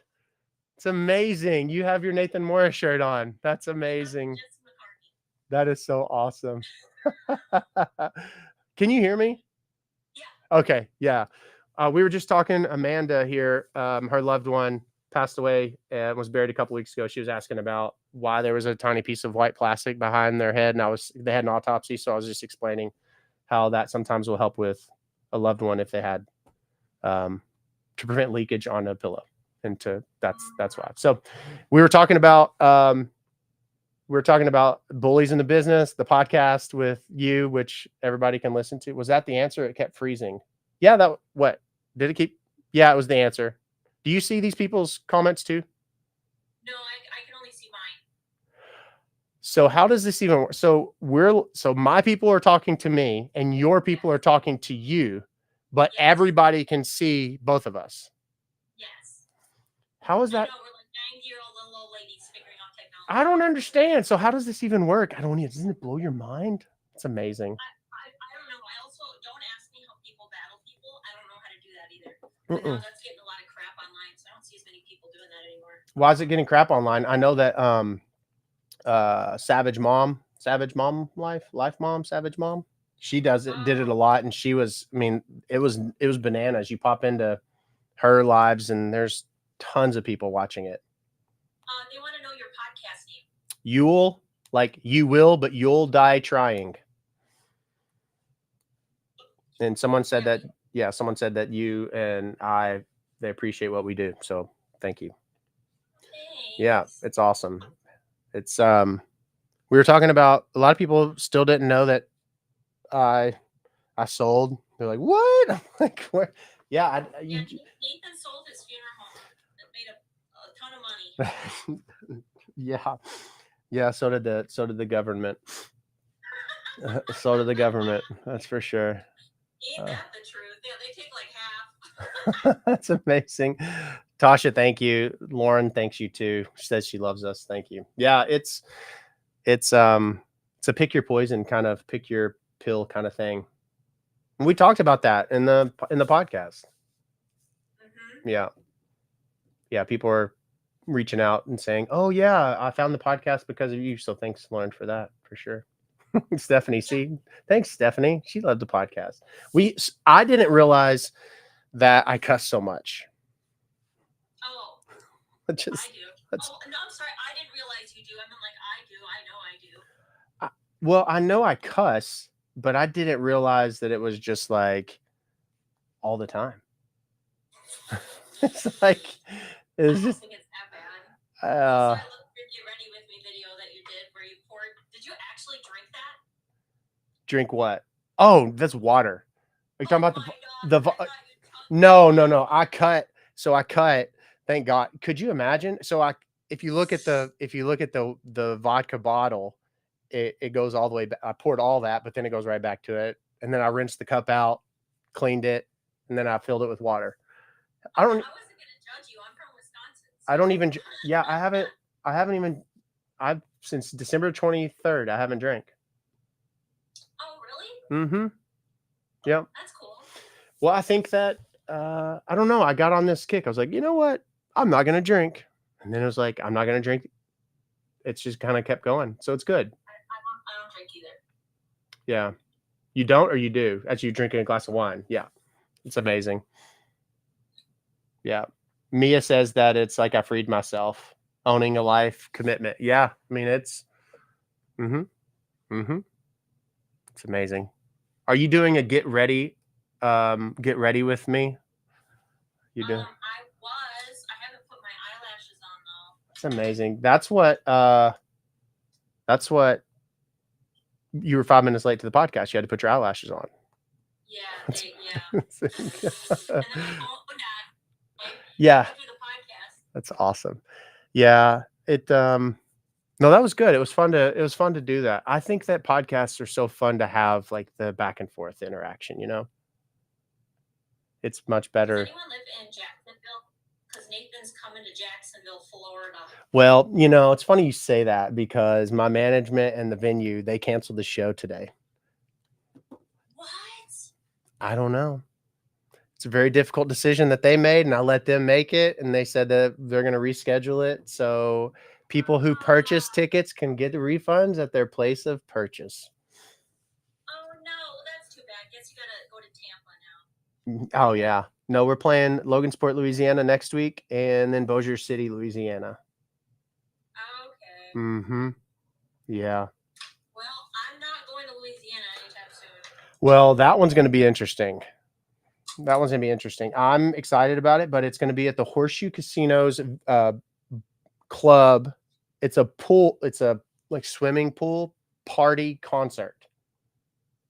I know. Oh, that's cool.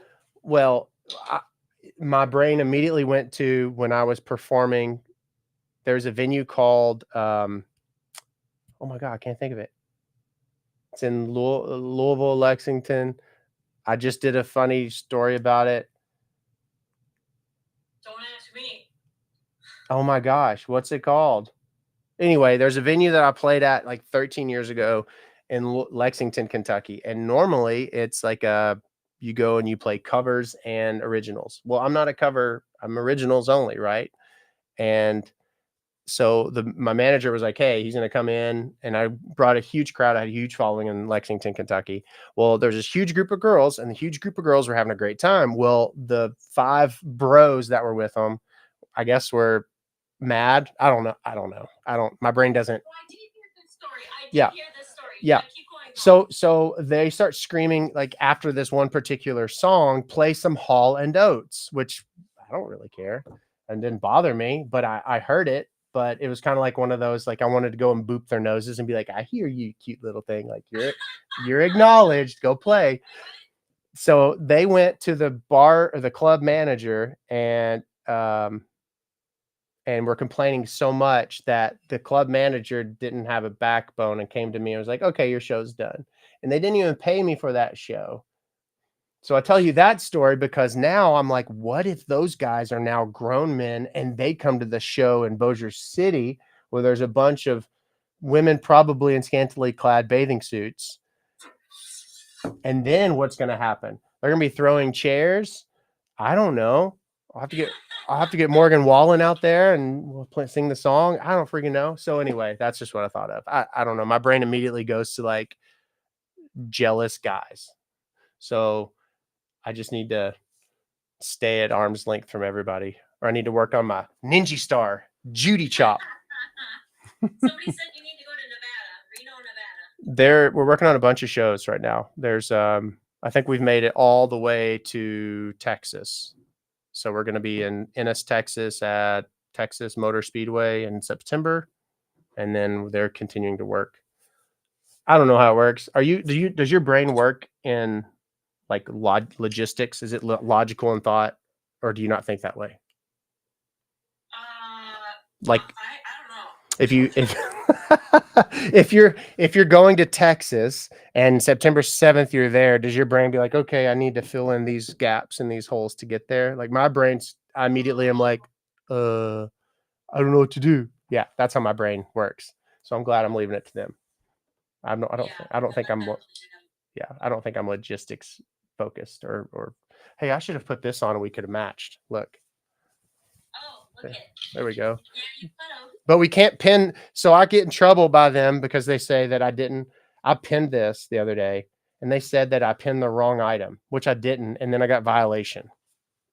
Oh, no. So I dumb. had that happen to me too. I was using a curling iron and I put it on my like TikTok. I put it down here and I got a violation because I wasn't talking enough about the curling iron. But you're showing it the entire time. I was using it, but it wasn't good enough. People don't understand the struggle is real. Are you going to California or did you already? I already went to California during Grammy week. I was there. Yeah. My manager's calling me. Can you hear me? Oh no.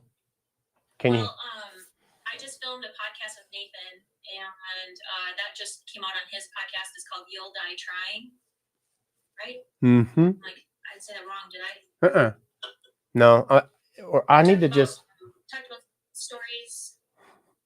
We talked about the industry. We talked about old timers in the industry. We talked about people giving Nathan shit on Facebook. Mm-hmm. Yeah, I'm still restricted there too. Oh, that's right. That's right. It's awful. Yeah. Mm-hmm. I mean, the struggle's real, guys. The struggle is real. It's so crazy.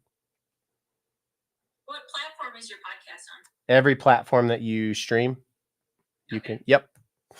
They can check it out for sure. Do you have did your new episode came out, right? I actually have to edit one tomorrow. Those are so fun. And I'm filming one now. Like not right this second. In like an hour. Got it. That's amazing. Mm-hmm. So Mac and Edna downloading the podcast now. That's awesome. Thank you for listening to it and listen to mine and Lauren's. Yeah. Well, I just want to pop on and say hi really quick because I saw you were live and I'm glad you did. I gotta do some routine for bed. It's amazing. Kids and stuff. Put the doggy gate up. No, don't. I'm just kidding, everybody. Just kidding. Well, I don't know how to get off of this. Do you know how to do this? Yeah. Okay. Yep. All right. Tell Lauren bye, everybody. Bye. See you, Lauren. That's awesome. That was fun, everybody. It's my friend.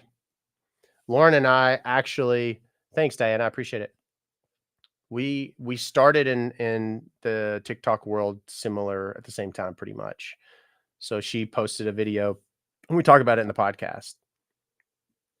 Awesome. We talk about it in the podcast on like how she actually got hers started. And she was telling a ghost story, which is funny because my channel, like on the platform that starts with Y that I have, Nathan Morris Music, I do stuff about I haven't in a few weeks, but like ghost related stories because we are so intrigued by the unknown, death and ghosts and paranormal UFO stuff. We want to know the whys, how, what. So she posted a video that went nuts. Thanks, Rachel. Yay. Are you really? Oh, that's so amazing. Thank you. I appreciate it. Triers, everybody. If you are Nate the Great, biblically a gift of the non. I'm laughing just because I like how you type and write things. Um, never seen, but I've heard. But I tell these stories, or she did first, and she popped, and then I was just blowing up, and I would jokingly saying in the podcast, even I had more followers than her, and I still am a mortician. Yes, I just sold, and then she started this series about what was it? What was her series? She was just talking about like child safety seats and child toys and keep your kids safe. She's a parent. I get it. And then she went bananas.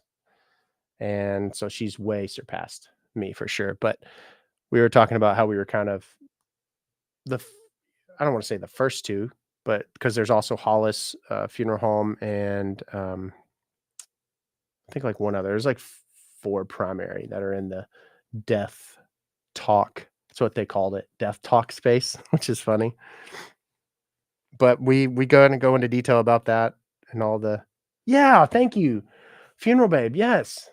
Gosh, she's gonna kill me. I'm gonna text her later and say, I totally left you out like a total ninny, like an idiot. She's awesome. She's super kind. And I really like her content too.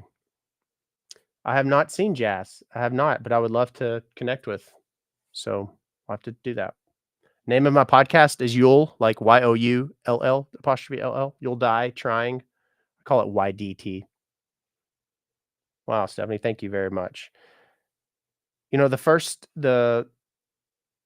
season of the podcast was very much story, or it was a therapist and myself when we were co-hosts, and the second was the stories and very script based and actually taking stories with the permission of families and obviously generalizing them so as to not give away the identities. But the third season, it kind of started. Oh, did the internship time in your state go to 10 years? No, it did not, Rodney. It started pretty weak. I'll be very transparent. Showing up for the podcast for a while has been really, really tough. Yeah, no, there's no order. Just listen. So the podcast is probably the hardest thing for me. Um, yeah, the podcast has been tough for me the past up until relatively recent because I go in these seasons and I get in my head. When you create all the time, creative people, we're constantly, oh, I hope they like it, or this is stupid, or it's not good enough. And that's why I follow like Gary Vee, who's very big on good is good enough. Don't be an idiot. Just put it out there. You know, if you believe in it, then it'll fall on the ears of the people it's supposed to. And I'm like, yeah, that's true. So I I've slowly gotten into the groove, you know. Yes, Kim, I sold. Thank you very much, Wild Man. Thank you. I sold in July of last year. And that story also, I tell the story of that on episode 194 of the podcast, go into extreme detail about it. And there's also video of it, but that oh, anyway, sorry. The podcast, I'm getting my Stella's getting her groove back. It's fun to be able to have these. Catherine, that's interesting you say that. When you've done what I've done for 13 years, like it's all I've known at the cost of relationships and family and time with family. I mean, it's in your veins. I'm in Kentucky. Thank you very much. It's a part of like you can't even the sweet old man that works at one that works at one funeral home, that owns one funeral home or whatever for 50 years. Like his world to him is all things funeral. Idaho. So whenever you expand that to 12 rooftops, 11 within yours, that's episode 194. It's called The Dark Side of Funeral Services. Um, it literally just consumes every ounce of you. There's no, you don't even, you dream about it. You are constantly on your phone. Thank you very much for subscribing. I appreciate it. So it's hard to get that, right? And I say all that because, you know, the question about the starting the record label, I mean, I get and enjoy business and enjoy what the profession, the music industry is turning to and how independent artists are thriving without the label, right? Um, yeah, I mean, all of it, you name it, it was crazy. It was, Steven, I appreciate you so much. Steven is a first responder. I'm grateful for him and all that he does. We had, um, an emergency services or heroes of public safety act that we had across all of our locations for a first responder, law enforcement, EMS, police, someone killed in the line of duty while serving. Our family would bury them at no cost to them. We didn't have to, thank God, utilize that, but we encouraged all of the departments to go ahead and pre-plan their wishes and get that on paper. And it was a great way to build. Yes, yes. We sold Wild Man. I had 11 funeral homes under my company, and then the first that I started. Thank you, Kim. I appreciate it. I really do. And I obsess over people. I mean, like when I say obsess, that's a really negative term, but I mean it in an endearing way. I mean it like I want to make sure that people feel welcome, appreciated, supported. Um, yeah, and at the cost of a lot of things, that's what we did. So when when I sold, it's been like an a rebuild of your, not identity, but people in the funeral profession, I keep saying it like that, but I think you all get it. Like your identity are the four walls. Your identity is that hearse. Wow, Rachel, wow. 1% every day. Thank you very much for saying that. And because of statements like that, I actually just dropped on the profile. That was my chair, by the way. An opportunity for one-on-ones, one-to-ones, video chats where I want to open the floor and chat and connect with people who are considering going into the funeral profession or people in the funeral profession. So if you're interested in that, I would love to connect with you all. But his funeral was stunning. Wasn't line of duty, unlike anything. Well, that's I grew up in a military family and a police first responders family. I have uncle, cousin who are firefighters. So I just have this immense appreciation for. And obviously, it's interesting because we're all human. And I say that because I'm not trying to devalue a first responder, but it's almost like we hold them up. But if you can find, well, I say that because if you can find that, what am I trying to say?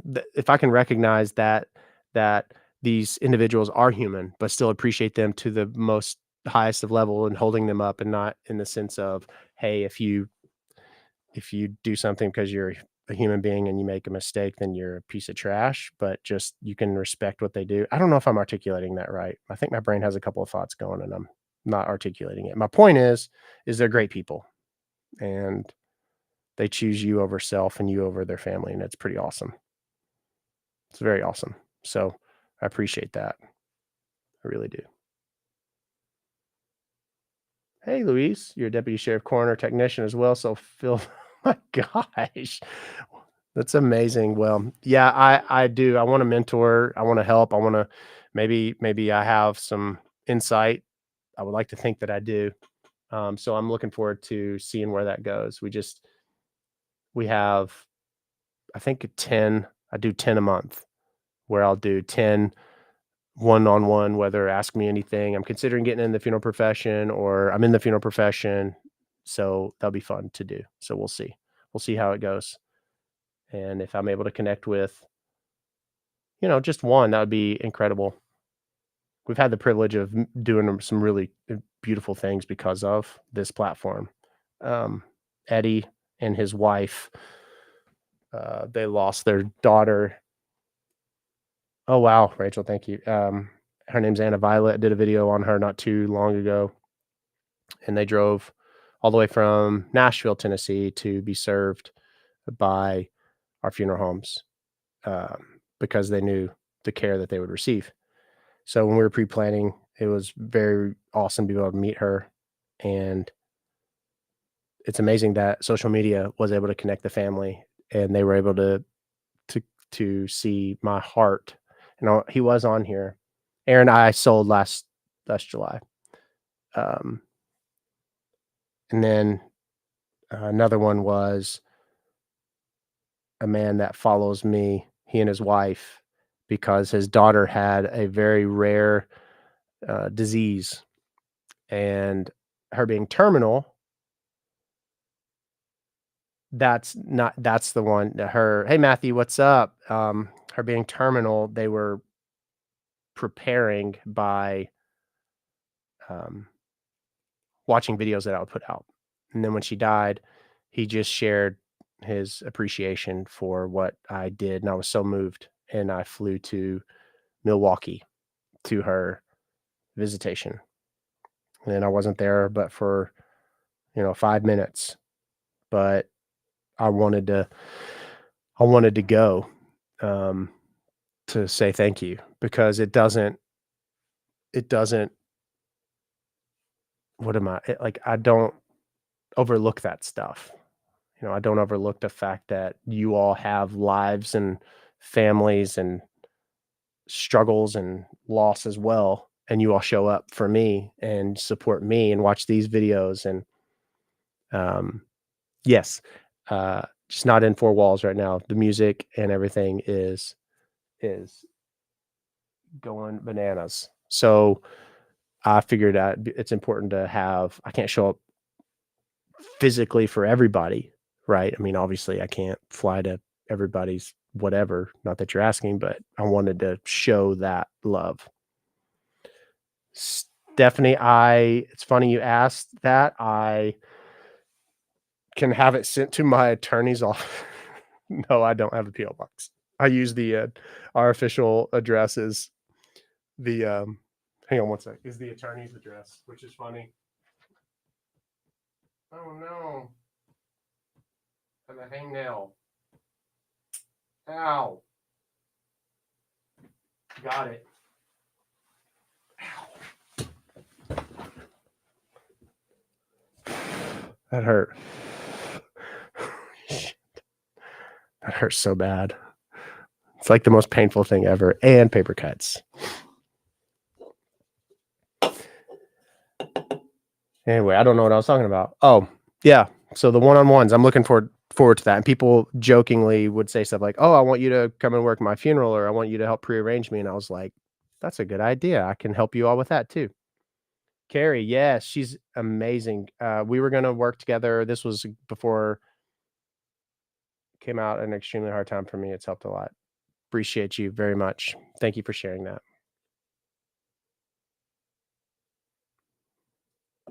Really do.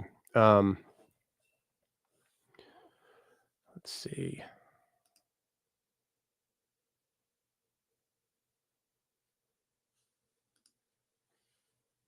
I'm gonna just do that. There we go. Yet that was the song that started it. That started like the why I'm full time with music and social media. It was like that I'm not ready to go yet moment. We all experienced it, the funeral profession especially, but COVID took so much from us, and I was just so fucking tired of all the death and being on for everybody and the families that you'd have to interrupt their last moments and, oh, you can only invite 10 people. Now it can be 25. Oh, I'm just kidding. Now it has to be 10 again. Oh, it could be 50. Oh, I'm just kidding. It's 10 again. Please tell me the podcast is called You'll Die Trying. You apostrophe LL die trying. So I wrote that song with my producer and friend and his wife, Ina. I was like, I'm about to lose my mind. Oh, wow. Yeah, I mean, it was that was the first song we did. And then the second song I recorded was a song called Scared to Death. It's not out yet. And then another song after that I recorded is Need You to Thank you very much. Is Need You to Know. That's out. That was released during Mental Health Awareness Month, and more specifically like Suicide Prevention Month. And new music is coming out. Yeah, we got a new single that we'll be releasing very soon, and I'm actually going to be giving it to all of the triers in the triers group. It's an exclusive group that we have. Thank you for that. So I'll be releasing it to them first, but it'll be available for pre-sale or pre-saving, whatever you do, through Sony's The Orchard soon. Really pumped. Yeah, but Scared to Death was that song about like the mental health, like I keep saying like, and I'm about to throw my words off a cliff. It's annoying. Mental health challenges and being aware of them. And it was scary. And it was just a song that we wrote called Need You to Know.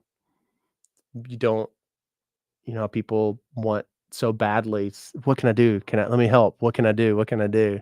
And we want to fix it. We want to fix it. Sometimes it's okay to just sit in it.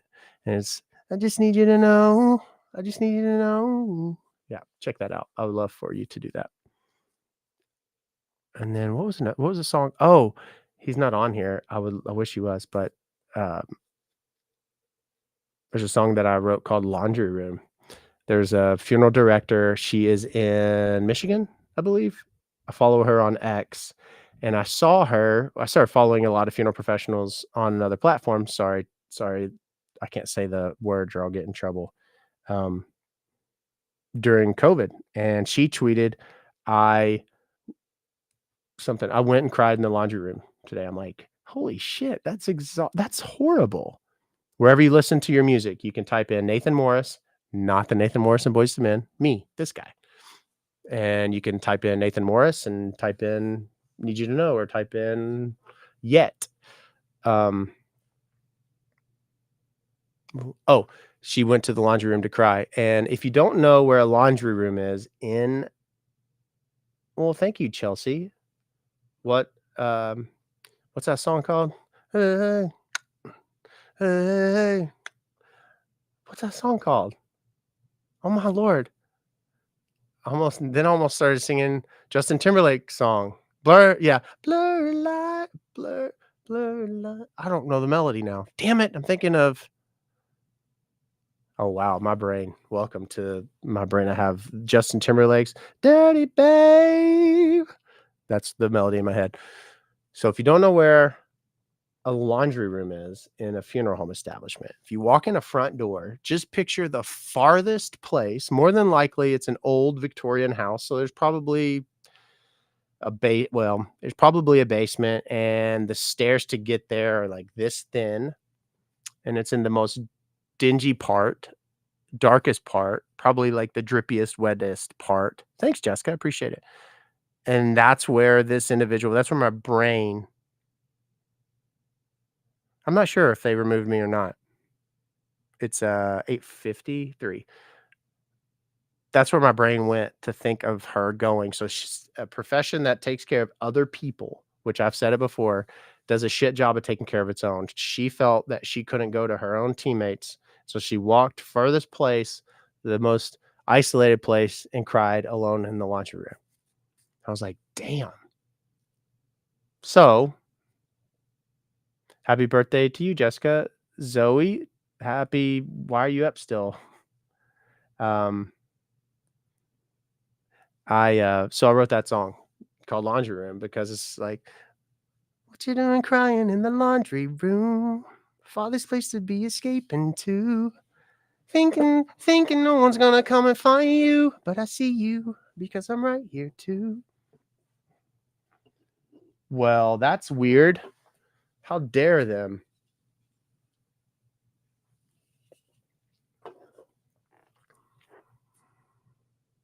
I appreciate that. My video that I posted about like getting home from work was one of my favorites that I've done recently. It's ridiculous. I mean, that was not real, by the way, the vodka. It was real. Hey, Doc, it was real vodka. But then whenever it cut to me drinking, hey, Casey in Nashville. Oh, when I wink at the end of videos, I poured it all back in and then I washed it out and drank water. Natalie, hello. She's good. Stephanie, she's good. She's with Navy. But I really enjoyed making that one. That one was really funny. Doctor, I sold the funeral home, so I'm not at the funeral home where that joke would obviously be. It wasn't very lively with me though either. It was kind of Today was kind of a slow moving day. It was a lot of like you ever call people? Do you ever make phone calls? They miss your call. They call you. You're not able. Hey, Lauren. And so you just play phone tag. So I have 4 games of phone tag playing, and that takes a long damn time. That takes up a lot of time. July of last year, because of your all's fault with the music. I talk with my hands. Oh no. Zoe, if you ever want to talk about it, I would love to chat with you one-on-one on it. Just started it in my profile, the Stand Store. Talking with people who are interested in the profession, talking to people in the profession. Do you plan? You missed my videos. I just did a video on it. Oh, it's okay. New York was amazing. It was awesome. Showcases are super fun. I did a showcase in New York City at this venue called Somewhere Nowhere. Showcases are intimate shows. You invite industry people, booking agents, record labels, publicists, radio DJs, just to say, nope, I didn't run out of customers. Nope. I saw you offer pre-planning. Is that state restricted? No. So I am being in Kentucky. I am not selling the trust or a death benefit policy. And being in Kentucky through a virtual platform, I'm able to help guide families in that regard. People ask all the time, "Hey, come and help me. Come bury me." Hey, Donna, I did. The showcase was really fun. It was at this amazing venue. Right out this massive this windows were the skyline, Empire State Building, and it went really well. The industry people seemed to really like it, and that's good. Still waiting for your show. I know. Need to pre-plan for your dad. Yeah, we can definitely do that. Yeah, you need to select which location, and we could most certainly don't make the funeral home. Wait, what? Ah, it's a lot. Thank you very much. I appreciate the support. Always a funeral professional. You don't ever retire. You actually, I was told that by the man who I admire that hired me. I was talking to him. I'm like, when are you going to retire? And he said, young man, you don't retire from this profession. You die. I was like, damn, but it's true. It would be awesome. I would be honored to do that. Do I still talk about it? Yeah. What are age requirements working in the funeral profession? Age requirements, I believe like the working age, whatever Kentucky is. You have like, if you're under 18, you're only allowed 20 hours a week. I could still plan yours, Doc. They can check out the Stand Store. I'd be honored to. I don't know what they're going to do with I love you, Peanut. I love your name, Peanut. That's sweet.